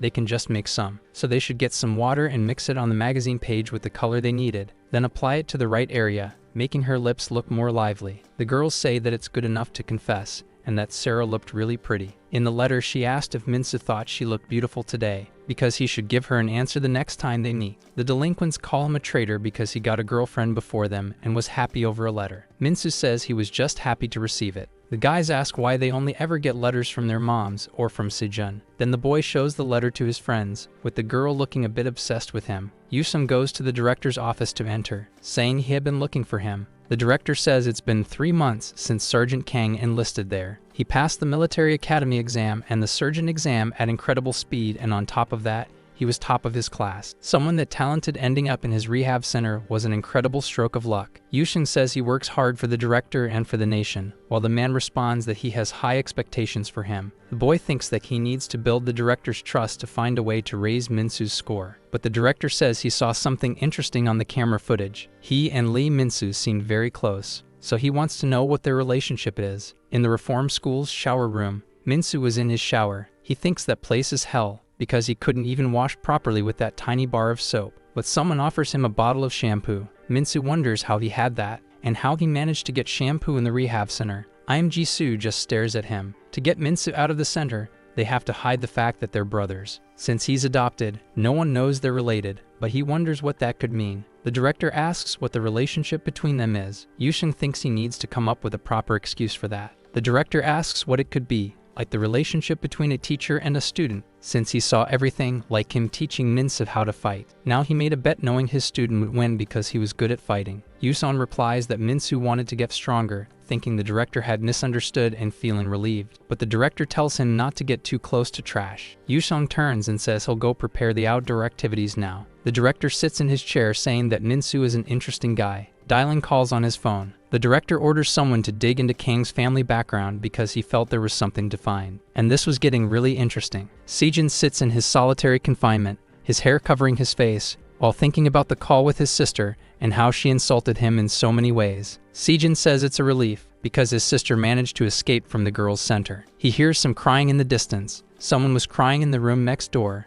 Du Baran was sitting on the floor, devastated, saying it wasn't fair and that it was all Lee Minsu's fault. Yuson opens the door and says it wasn't Minsu's fault what happened to him. Dubo says that because of Minsu, his life was ruined and he stole his wife and child. Kane explains that the leader of Class A mentioned in the letter wasn't Minsu, but Sejun, and he didn't know the leader had changed. The giant panics, saying he was wrong and tried to hurt Minsu while Sejun was a bastard and now lifeless. Yuson replies that it's too early to jump to conclusions. He shows a photo of Semin and Sejun hugging. Dubo wonders why she was taking a picture close to that bastard, and the world only cares about appearances, since guess Sejun took his goddess from him. Yusheng says they're siblings, with Sejun being the younger one. Dubo places his face against the bars saying that Sejun is his brother-in-law, and he loves him. The guard looks back, while Sejun, annoyed, asks who that pig is calling brother-in-law. Dubo says he's going to cook delicious food for him from now on since they're family. The two start arguing in the middle of the hallway. Yushin says this situation was expected,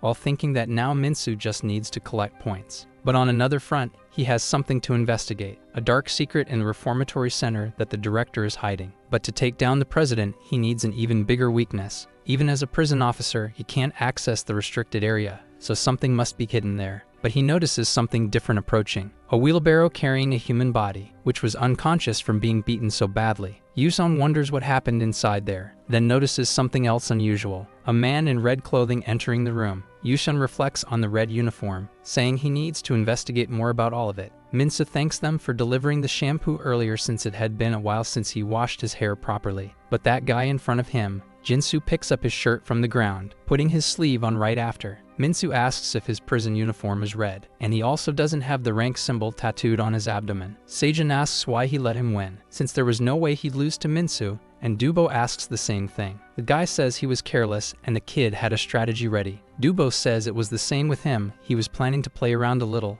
but when he realized it, he was already in Ninsu's trap. Seijin says they should start paying more attention to Lee Ninsu. Dubo says he'd do that, but Minsu had already managed to take over the kitchen, and now they're planning to make him the candidate instead of them. Seijin tells him not to make him laugh, because he's the candidate and will prove for himself that he's going to reach the top, and take it all back from that humiliation, without a single mistake this time. Then he's called by I'm Jisoo. Jisoo asks if he is Lee Minsu, while the guy asks how he knows him since he must have seen his name. Jisoo approaches quickly to touch Minsu, but only pats his head, while Minsu asks why he's being touched. Jisoo says he's smaller than he expected, and wants to know how he won, while the guy gets annoyed for being called short. But the blonde man says this time he came to meet him, but next time he'll be the one to go find him, so he'll be waiting for that time soon. Minsu wonders what's up with this weird guy. A ramen pot made with fish head was on the stove. Minsu asks who put fish in his sacred ramen, while a delinquent says it was him. The guy just decides he'll eat it, but the delinquents are left wide-eyed and nervous.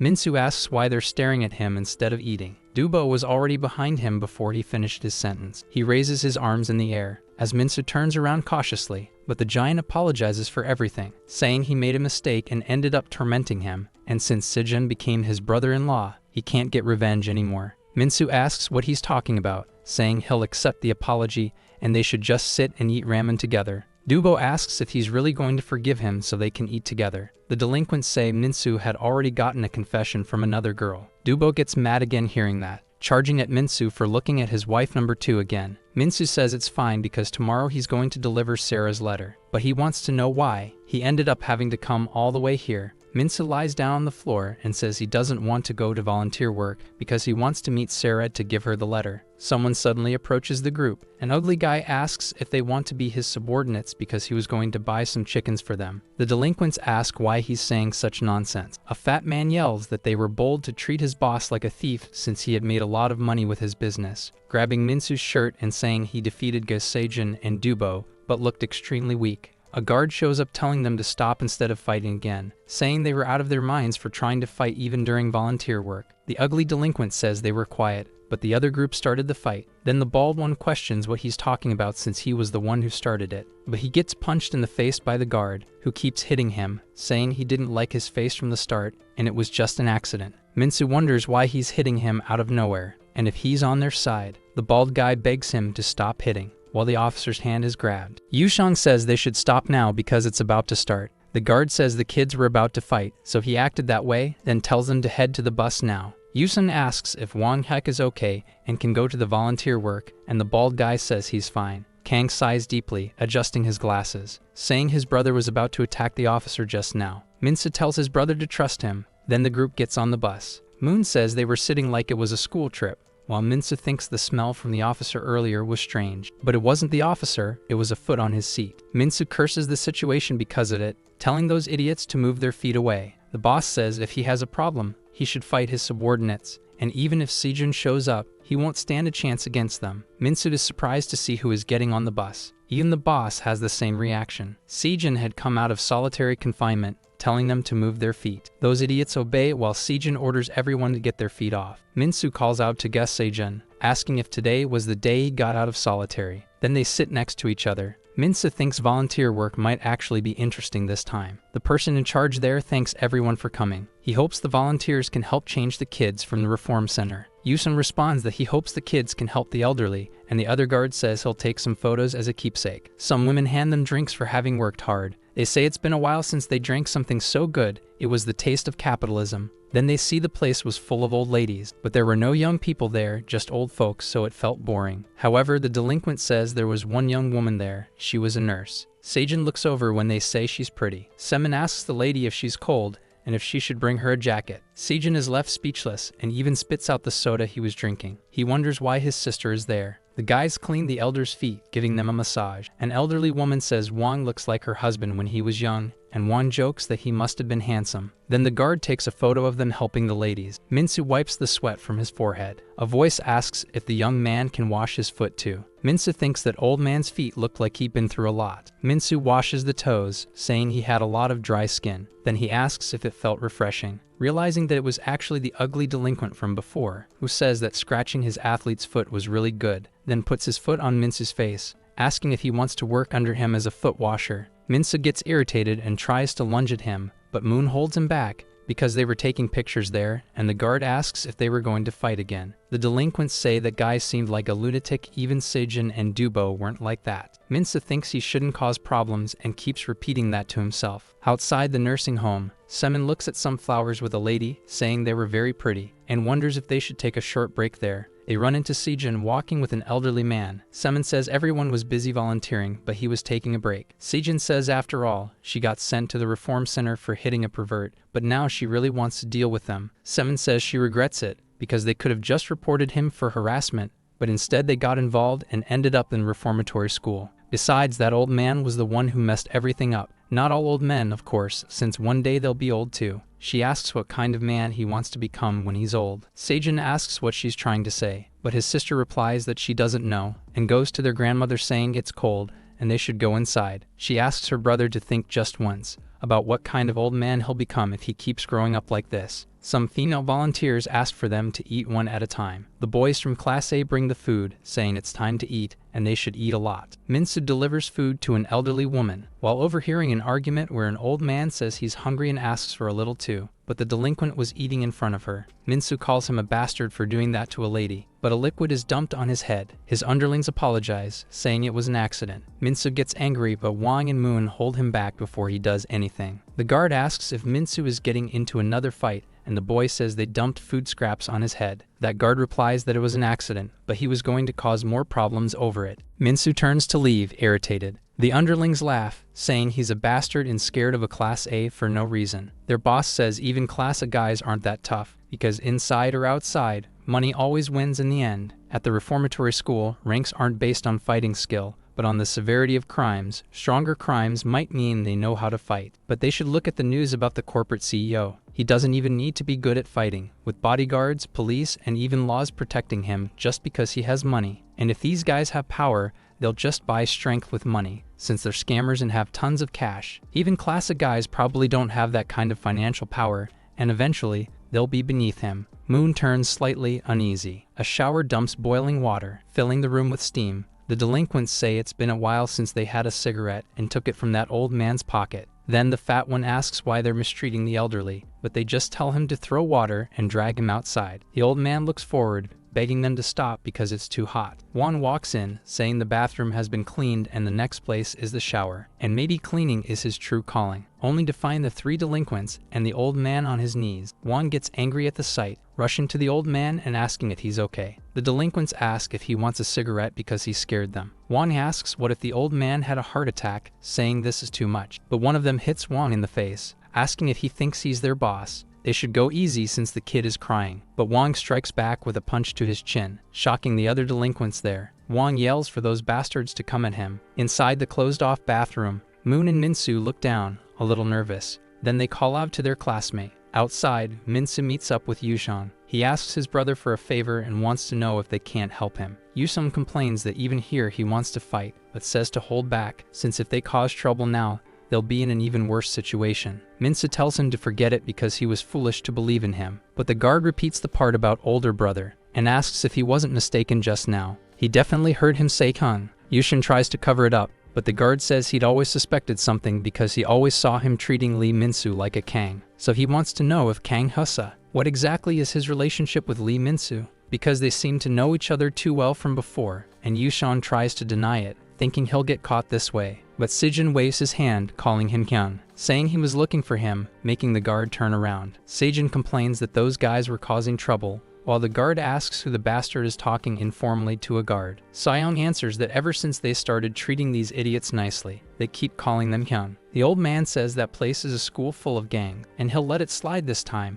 but he should be careful because if it happens again, he'll report it to the higher-ups. Seong says he'll be more careful. As the guard leaves, he says he managed to escape this time, but he's going to be exposed next time at this rate. Min-soo punches Sejin in the stomach and thanks him. Sejin tells him not to get the wrong idea because he wasn't helping him. The boy complains about him acting like that in front of the leader. Sejin asks if he wants to bet leadership on a fight again and says they should do it. But Seong grabs both of them with his hand and tells them to stop. Min-soo asks if he's really not going to help because those bastards crossed the line. Seong gets irritated and says he almost got caught, and now he's talking like that again. Does he really want to stay there forever? He tells Sejin to keep an eye on him because he better listen. Otherwise, if he doesn't follow orders, he'll double his training. A woman asks everyone to grab one of those cushions and place them under the elders to help them rotate, adjusting the adult diapers properly. She asks the elder if it feels refreshing, and he confirms. The woman tells everyone to give it a try. Min-soo thinks there's no such thing as easy work in this world, but he can't find the diapers to continue his task. Then here's someone asking for help.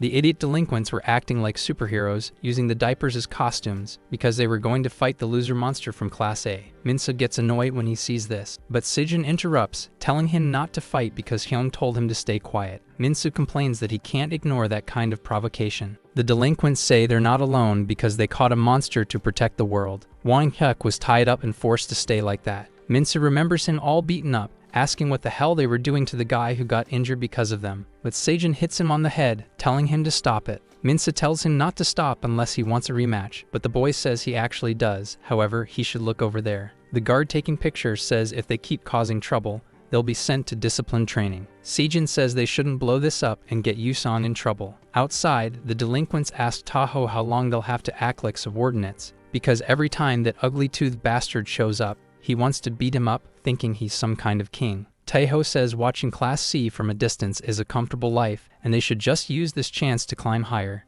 to a place where truly strong guys gather, with lots of privileges, the red prison uniform, and rumors that they're picking the next candidate. One of the best was there, the one Sejin lost to Lee Min-soo. That didn't make sense, because just looking at Min-soo, he seemed like a complete weakling. So he was going to defeat that bastard and prove himself to the others. The elders walk along the paths of the center. Min-soo thinks Sejin was right. It's time to endure this. And to solve the problem in his room, he can't let his brother get caught like that. So he wonders what he needs to do. When the delinquents trip him and make him fall to the ground, they laugh, saying he fell on his own. Min-soo curses them, saying he doesn't want to think about it and is going to take out 16 bastards. But Semin offers a handkerchief, asking if he's okay. Luckily, he doesn't seem to be seriously hurt, and he's tough like her brother, not crying over something like that. While Min-soo asks if she knows his brother, but the girl pretends it's a secret. Min-soo suddenly looks down, seeing the name tag that says Volunteer Gus Semin. Semin walks away, asking him to take care of her younger brother. Min-soo starts thinking about a younger brother with the last name Ga, then remembers Gus Sejin right after, and what he had said about Gus Semin being pretty during the fight. Min-soo heads towards Sejin, hitting him on the head and telling him to take that, because it was for hitting him on the head earlier. Sejin says just thinking about it makes him happy, because now he's going around hitting others for fun. On the rooftop of the nursing home, Semin wonders why he's not coming, but a can of coffee is placed on her head. Yushin apologizes for being late but wants to know why she called him. Semin says she wanted to thank him because thanks to him she got to find Sejin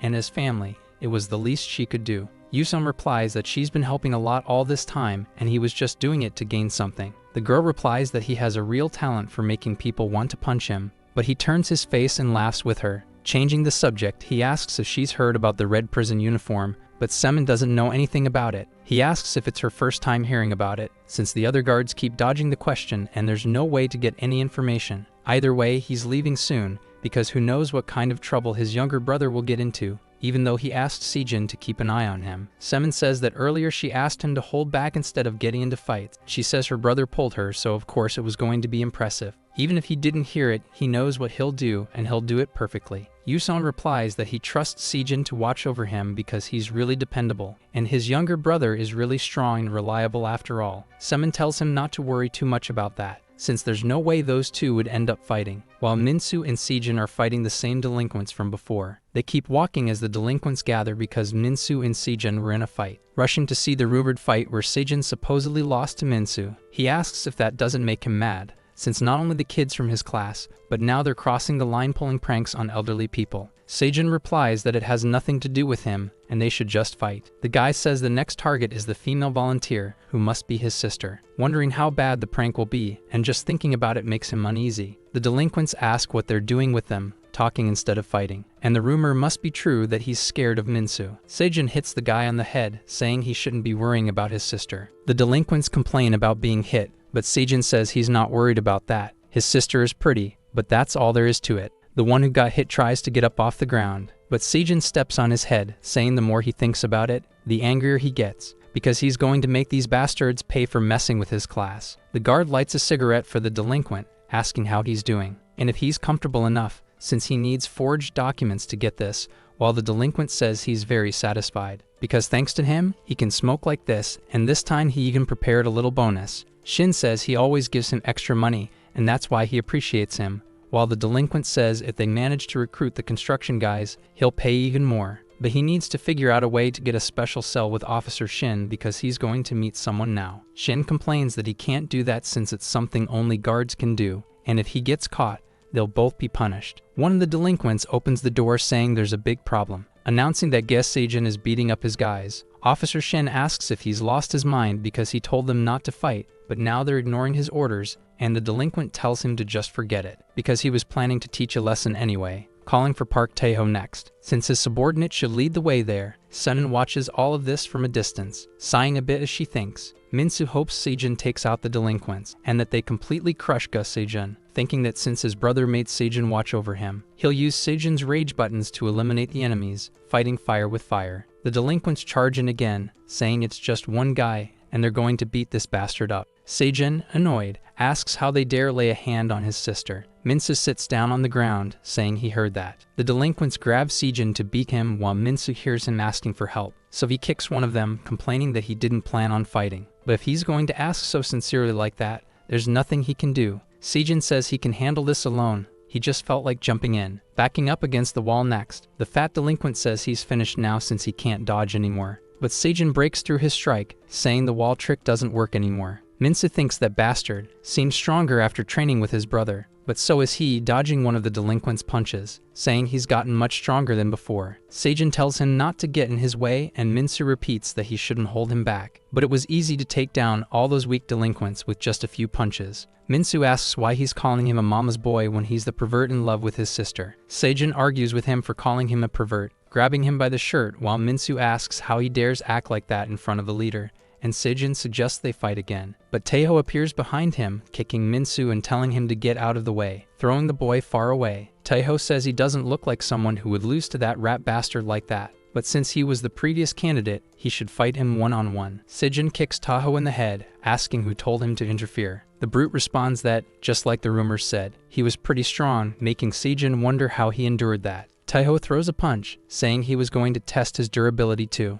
Minsu gets up from the ground, asking who the bastard interfering was. The ugly delinquent from Class A calls out to Minsu, saying this was his final offer to hand over the whole block to his controlled, because once he got the red uniform, he would take good care of him. Minsu thinks he was talking about the guy who gave him shampoo before, and wants to know what the hell that was supposed to mean. Then tells him to screw off for messing with the old folks in his room, something he'd never let slide. But a sack is tied over his head. Minsu complains that it's dark as he holds on. The delinquent puts his foot on Minsu's head, saying that was the reason, that while he was being nice, Minsu should have listened. But now he's going to discard him, since he really wants a strong subordinate, someone powerful like Go Sejin. But of course, compared to Gas Sejin, his Taeho is much stronger. Taeho may only be Class D, but his raw strength was at Class A level. Sejin wonders what was up with this guy because he was taking hits on purpose to land his own, getting hit repeatedly by Taeho. Sejin thinks he can't keep taking it like this or he'll lose again like before, so he has to attack too, landing a punch on Taeho's face. However, Sejin realizes that this bastard, his power and his endurance, were a level above his, and Taeho knocks Sejin down. The boy goes unconscious for a split second, but wakes up wondering what he should do in this situation. Thinking back to when he asked Yusong in solitary confinement to teach him how to fight, Sejin asks why he lost to Minsu, while the guy responds that his fighting skills were better than Minsu's and he had a longer reach. But that was his only advantage, and if long reach was his strength, then just seal it off. If Minsu had long reach, strength, and endurance, no one could beat him. Taeho smiles, saying the guy was trying again, and should just stay on the ground because they were on completely different levels. Sejin thinks that he's going to learn a way to become stronger, developing his own fighting style, and says he'll show what a real difference in levels means. Sejin charges at Taeho, who asks if he's really going to show himself now, and that this was the only way it would be fun to crush him. He lands a punch while asking what that was, because all Sejin was doing was blocking, and that's boring, hitting him over and over, but all being blocked. But he couldn't keep blocking forever. Sejin thinks the guy was confident in blocking because Yusung charges at him, telling Sejin to keep his eyes open and watch the fist. But Gus Sejin's movements were getting slower. His left arm loses its base because he wasn't putting much strength into it,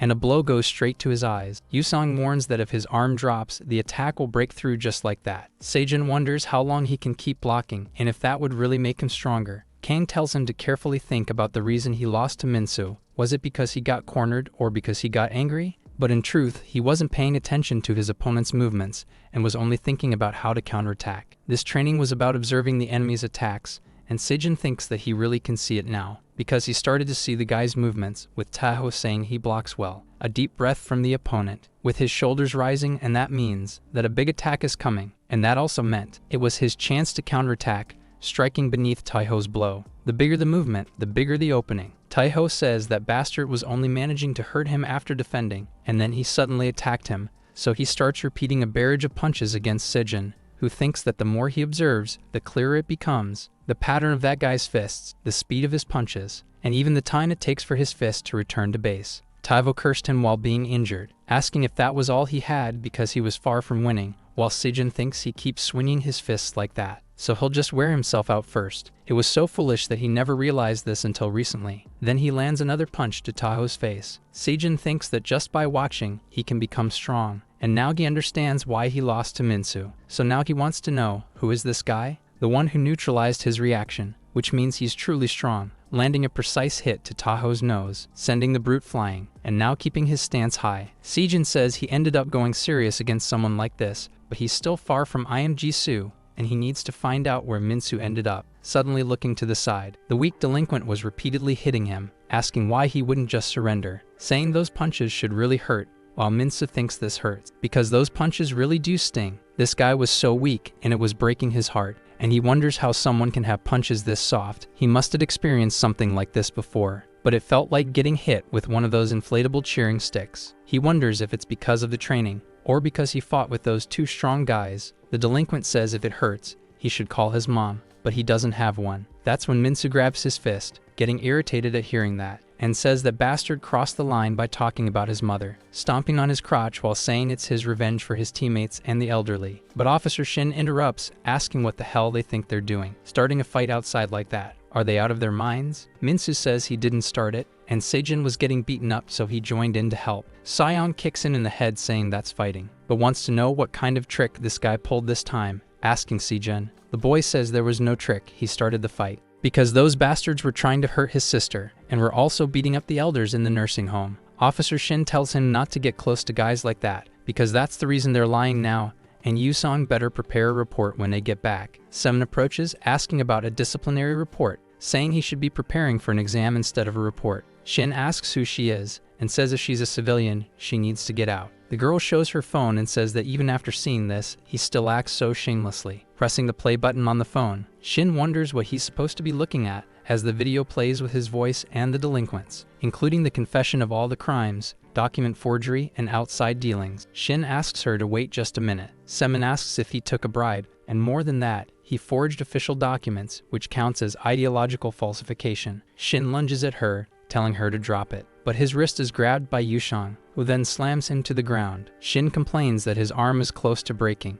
Yusheng thinks he stopped this before it escalated into something much worse, while Semin looks at him, asking if he managed to help this time. Yusheng makes a call to Ganyo Division headquarters, saying he has something to report, and the guard screams that it wasn't just him. One of the people behind this was a prisoner in a red uniform who was collecting most of the bribes. Yusheng remembers that guy in red he saw earlier, saying he'll just report his return to Sergeant Kim, then tells Shin he'll keep his eyes closed this time, but grabs his collar, saying that either way, he better explain in full detail what the red uniforms are. In the reformatory courtyard, Minsu asks if earning 50 more points would make him free. It had been a week since he returned from volunteer duty, and the guards were still as brutal as ever. All the fights between kids kept repeating. Maybe because they got beaten by him and Sejin, the kids from Class C don't mess with them anymore. He greets someone, saying he still hasn't delivered the letter to Sarah and needs to do it on the next supply day. So he and his brother walk together to the cleaning supply warehouse. Yusheng says he already informed the kitchen staff, so he should just follow him,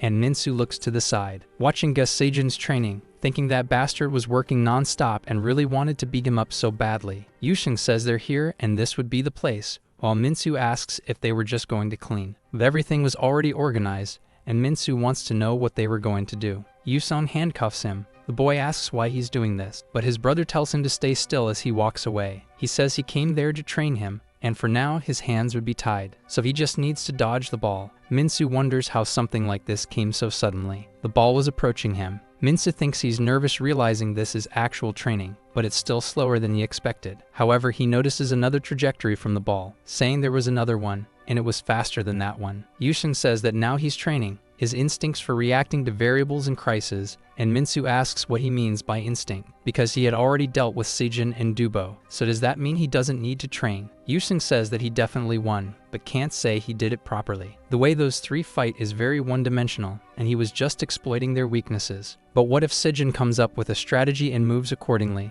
What would he do to win? Or what if he can't build enough leg strength to beat Dubo? What he's learning now is basic strategy, and if he fights now, he'll probably lose. Minsu says he'll trust his instinct, but that's because he doesn't want to lose to that bastard Sejin. But he asks if his brother doesn't hate fighting, and Yuson replies that he does hate doing this, but he still has to because this place is more dangerous than he thought, as he throws the ball at Minsu. At night in a small bar, Shin pours some soju into Sergeant Kang's glass, saying he has no idea how grateful he is for turning a blind eye. Yushin says he's going to ask directly what the red prison uniform is. Shin says he doesn't know the full details, but there are many secrets around it, and the boy replies that he needs to know what's dangerous in order to avoid it. The guard explains that the red prison uniform is for inmates personally chosen by the director, and they handle tasks the guards can't deal with. In exchange, they receive special privileges, and Yusong asks what kind of tasks guards can't handle. Shin says, for example, preventing someone from being released. Because the purpose of the Juvenile Rehabilitation Center goes beyond rehabilitation,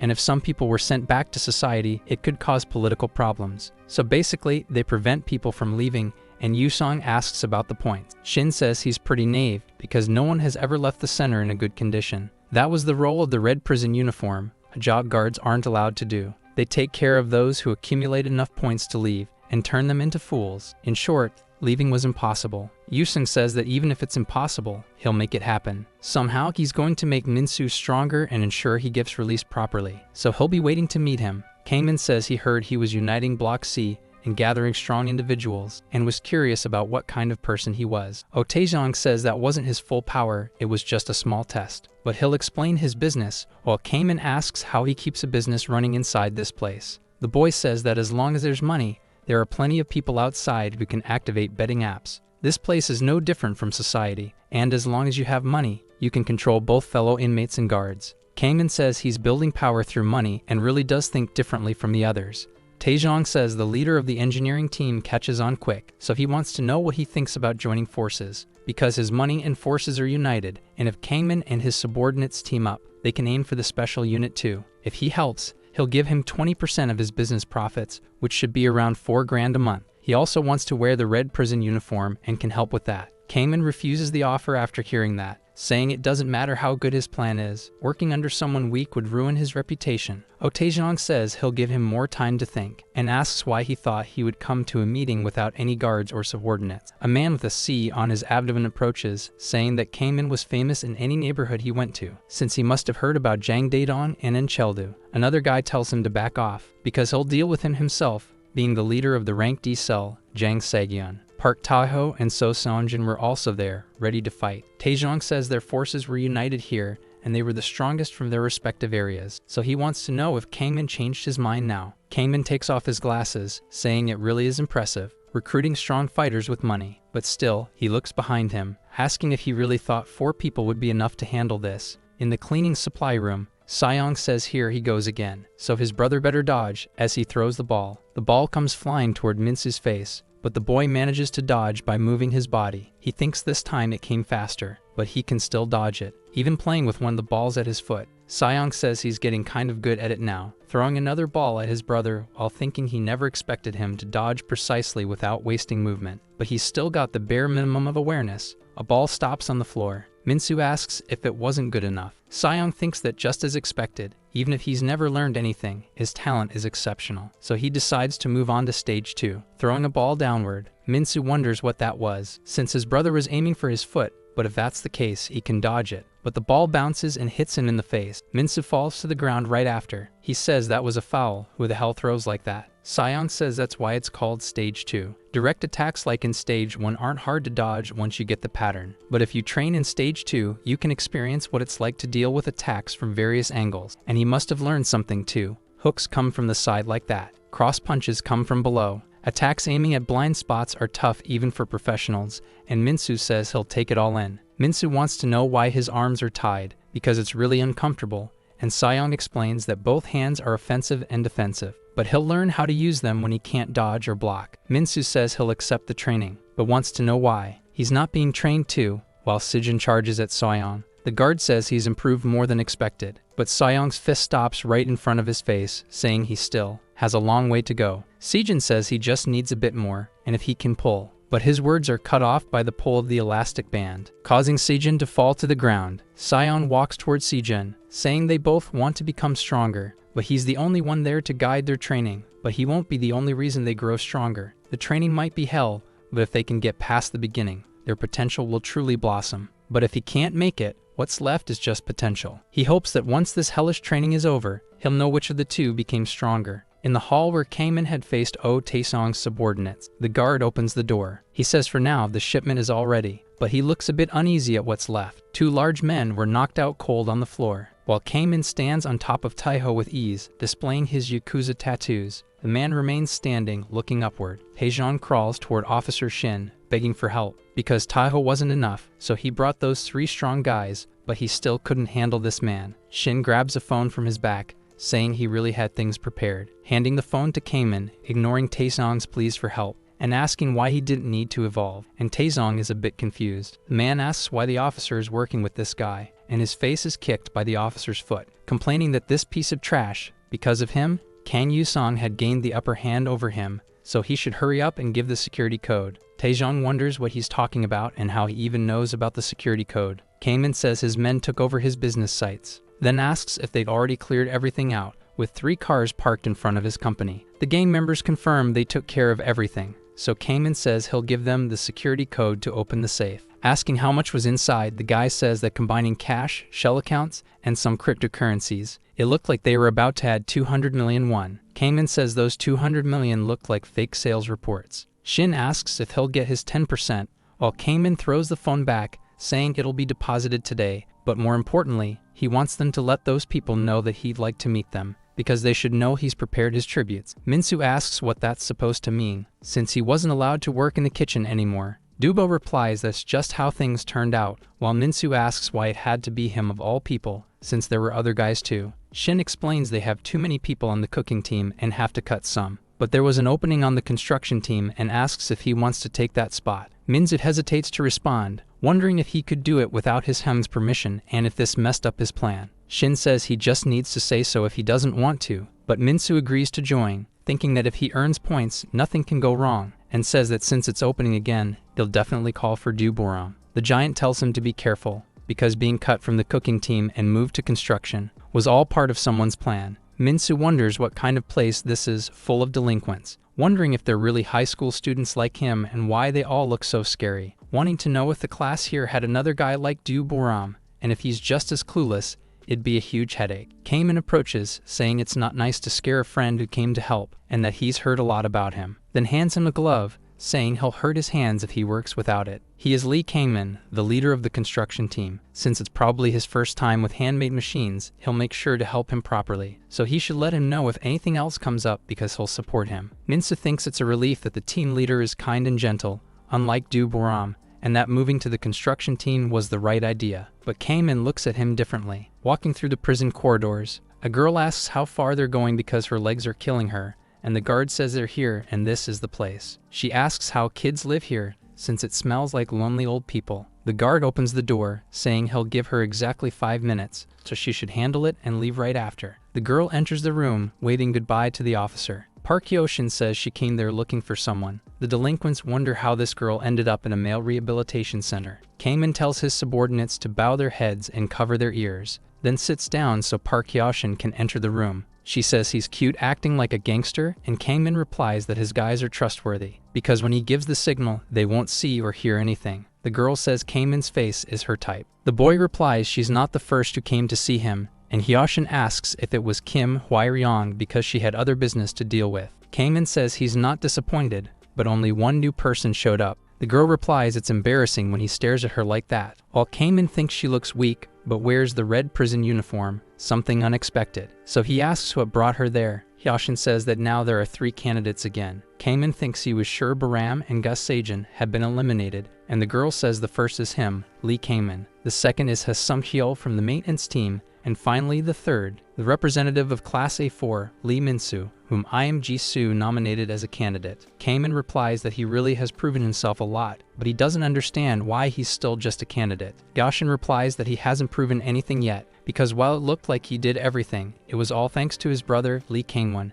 and Kangwon realizes she knows his brother. Hyoshin says that even if a tiger stays behind a rabbit, the rabbit is still a rabbit in the end, but that little bunny can't prove himself without a tiger. Kangwon takes off his glasses, repeating bunny and prove, because if he defeats her right here and now, that would prove everything. The girl replies that she doesn't know about something like that to fall for such a provocation, but he was far from ready. Kangwon thinks she doesn't seem to like him, but he wants to know what that strange feeling is, while Hyoshin asks if she looks weak to him. He thinks this guy isn't an opponent for him. Hyoshin laughs and asks him not to take it personally, and if he wants to defeat one of the remaining candidates, it would count as a trial. But she'll help him move forward along with Hwairyong too. The girl says time's up, and that she'll see him next time. Kangwon clenches his fist, very irritated by this, wondering why he's so tense, since more important than that, he needs to defeat one of the two. He looks at Lee Minsa hammering in some nails, thinking he doesn't look like someone capable of beating Du Boram or Gus Sejun, and if that's the case, he should test the guy a little.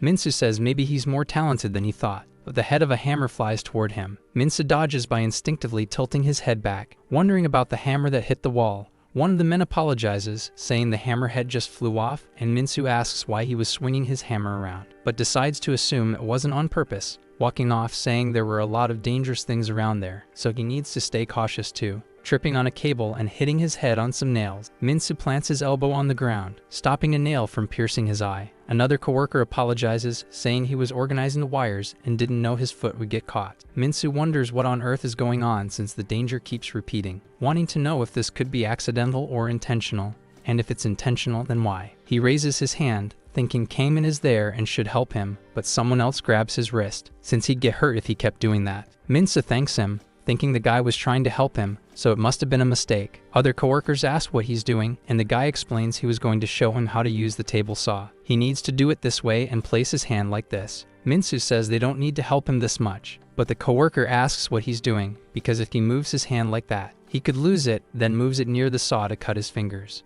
Minsu starts trembling in fear seeing that, but someone turns off the power switch. Minsu asks what that blackout was, since he might act like that again, but the lights come back on and he wonders if someone touched it. Kangwon notices something strange in that direction. The subordinates are lying on the ground, pretending they were knocked out by Minsu. The guy complains that these guys can't just fall over and pretend to sleep there. Minsu lifts his head before turning around, saying he didn't hit any of them. The delinquents gather in front of them. Minsu wonders if this really was a trap, while two subordinates approach saying they tried to save him but he was attacking the kids, and Minsu thinks he should fight back, but he doesn't want to lose points, so he raises his hand saying he has no chance. The delinquent asks what was with that pose, but Minsu calls for the officers, wanting them to pay attention to what's going on. He thinks the guards finally looked in this direction, but they ignore him saying the weather is great today. Minsu wonders why they don't plan on listening, as the two delinquents leap toward him to punch him, yelling that the guards there were all bought off by them in the end. Minsu thinks the officers are on their side too. In the cleaning storage room,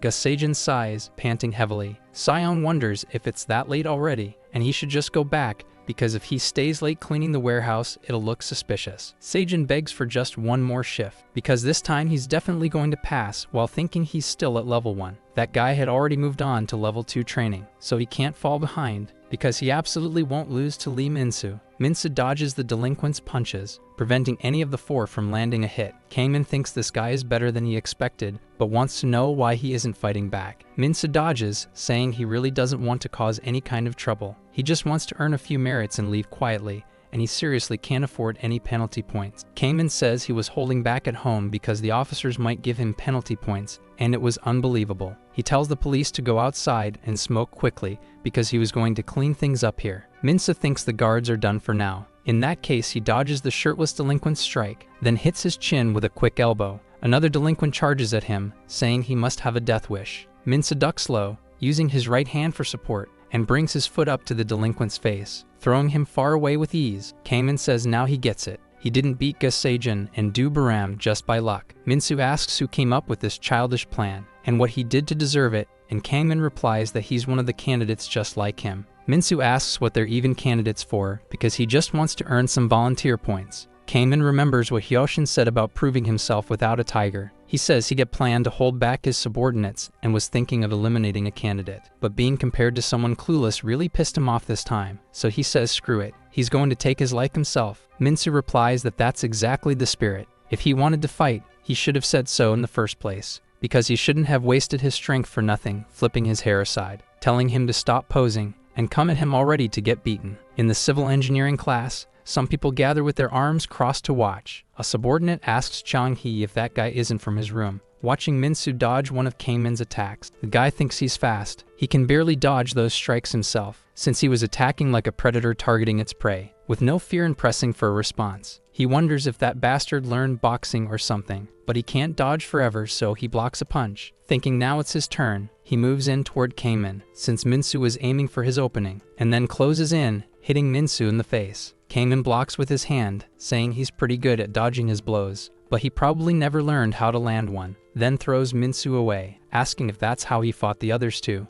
Minsu just takes the hits without being able to do anything. Kangmin says maybe Seijin and Du Baram weren't strong after all. Minsu manages to dodge another punch. He thinks he'd been waiting for this moment to strike Kangmin's side, but the delinquent shifts his gaze, landing an elbow on Minsu's back to stop him from counterattacking. Minsu thinks now he's using elbows too, and he has no choice but to keep dodging. His attacks won't work on this bastard now, but if he keeps dodging until he tires, he'll find an opening. But now his chest was exposed. Minsu thinks he might have a shot at that opening this time, but Kangmin kicks him just as Minsu realizes the openings were a trap, and he was kicking in a boxing match. Kangmin uses the kick for leverage. Minsu realizes he's not a regular boxer, but actually fights using kickboxing instead, so he's screwed this time. Kangmin comes in with a knee to his opponent's face, but it's stopped by a hand. Sion had blocked the strike with ease. Kangmin wonders what the hell that was as he pulls back, wanting to know who this officer was, as Sion says the fight ends here, and if the two keep fighting, he'll send them both to solitary,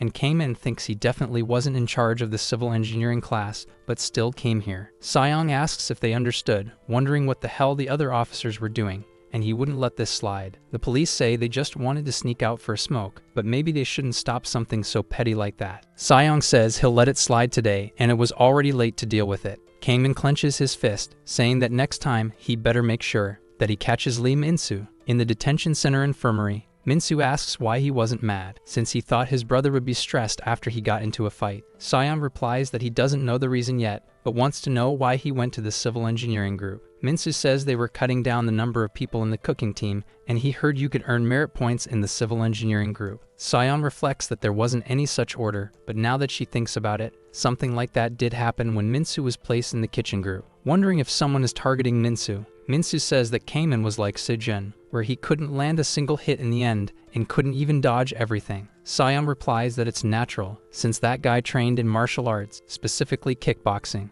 Unlike Sejun or Du Buram, he isn't someone who can be beaten with just tricks and strategies, and Minsu needs to improve his own skills. They don't have another choice and need to start the next phase of training, which is phase 3. His brother will accompany him to the civil engineering team until the training is complete, while Yusheng thinks he doesn't know who set Minsu up. But he can't keep dodging it forever and needs to face it head on, so he says that Minsu must also focus on building up his strength at the same time. In the engineering room later, Kaiman thinks it was amazing that the guy in the red uniform brought Minsu to the civil engineering team, but Kang Yusong had been watching the team for weeks. Because of that, he couldn't finish things with Lee Minsu. Even with personal records being stolen, he couldn't find any weakness in Kang Yusong, and one day, if he was gone even for just a day, then he starts thinking a bit. Seeing the phone in his drawer start to vibrate, the guy answers, saying it's him. And he shouldn't tell Han about this, but there's something he wants the guys to do for him. In the middle of a shopping area in Seoul, Kang Yusong looks at his watch, a bit uneasy. The guy thinks it's about time for her to show up.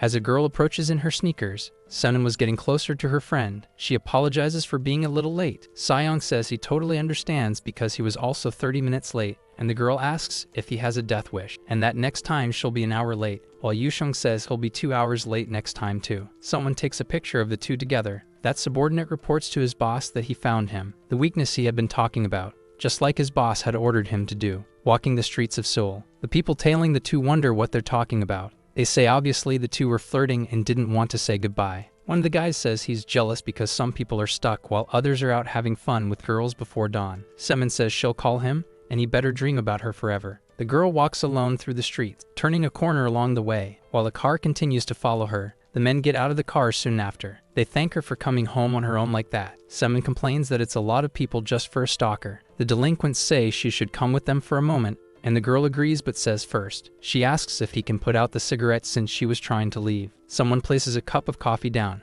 asking how Kang Yusong is doing. Shin says he seems a bit obsessed with Lee Minsu. He put Minsu in the civil engineering group, and Yushang's expression wasn't normal. He had been showing up in the group regularly lately, and the director asks if there's anything else. Shin says he had asked about the red rehabilitation class. The director explains that the first reason they moved Lee Minsu to the kitchen group was to test him, but also to observe Kang Yushang's reaction, and that was the reason he had sent Shin as a volunteer. The reason they moved Lee Minsu to the civil engineering group was due to a request from the special unit, but also because Kang Yusong is suspicious. Strangely, he's the only one blocked from accessing the military network, and all they know about him is from the documents they received, and there's definitely something behind him. He had requested a background check on him from the outside, and something should be arriving soon, while Shin says he'll keep an eye on him. But there's something else that's curious too, since he's been watching Kang Yusong, but about the special unit. He wants to know why they're interested in Lee Minsu, because he resembles someone. Minsu thinks it's been 2 weeks since he fought Kangman. He keeps training and can't say if he'd win, since the old tactics don't work on him anymore, and he's the kind of opponent you have to beat with skill. And for that, he needs a level 3 master. People start asking for the soap that was in Moon's hand. It slips and falls for a few seconds. He thinks that dropping it in front of Wang Hyuk would be way too dangerous.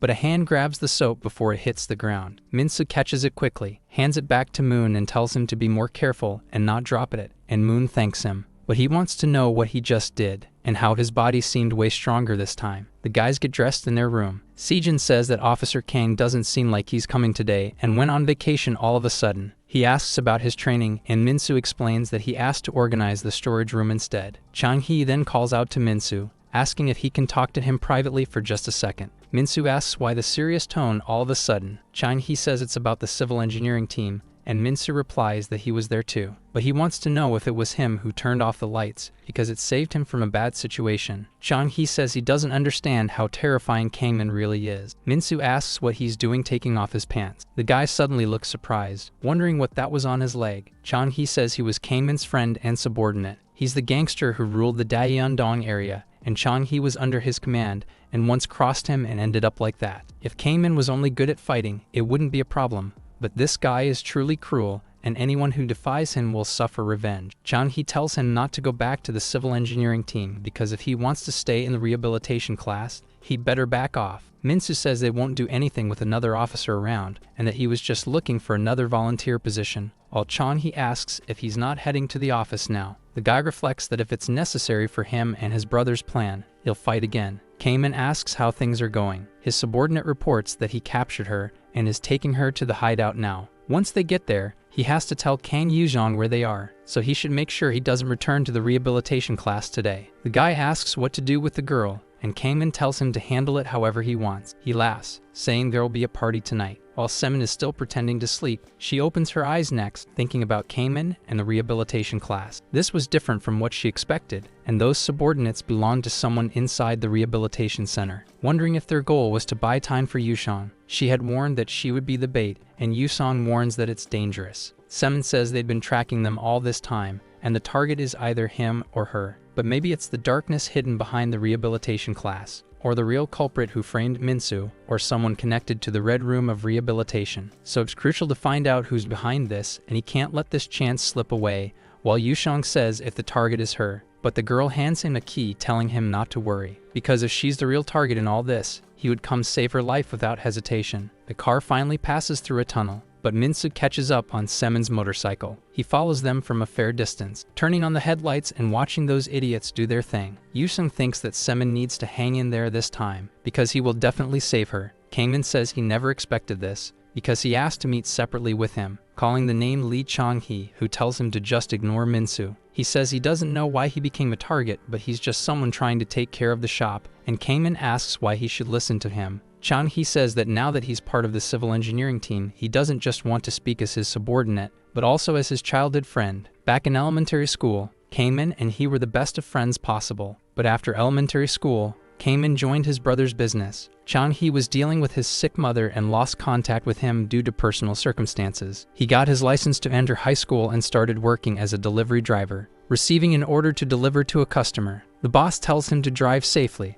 while Chang-hee thinks that when they found out about his situation, they kindly gave him a motorcycle. Thanks to that, he could pay his mother's bills while working, and he thanks the two of them. He says that even here they deliver food in such an old building. Chang-hee enters the house and says he's there to deliver food and wonders where he should place it. Coming face to face with dozens of gangsters, the guy says he'll just lead the delivery there as he turns around. But their leader asks if he is Chang-hee. A subordinate of Kangmin asks if he knows him, while Kangmin replies that he was a classmate, and Chang-hee thinks about not recognizing him due to how much he changed. All those luxury accessories make the guy wonder how much money he's making this time. Kangmin asks how he's been and if his mother is still sick, and Chang-hee confirms, saying he's been doing some deliveries. His childhood friend stares at him up close, asking if he wants to make some easy money. Grabbing a cockroach with tweezers, they put it inside a bowl of food, then take a picture of it, and post a bad review, while Kangmin praises him for having a talent for writing, and says that if he keeps doing this, he'll make a fortune. Chang-hee asks if this can really make money, and his friend says he wouldn't be doing this alone. But if he does it this way, he can earn a decent amount. A restaurant owner kneels down,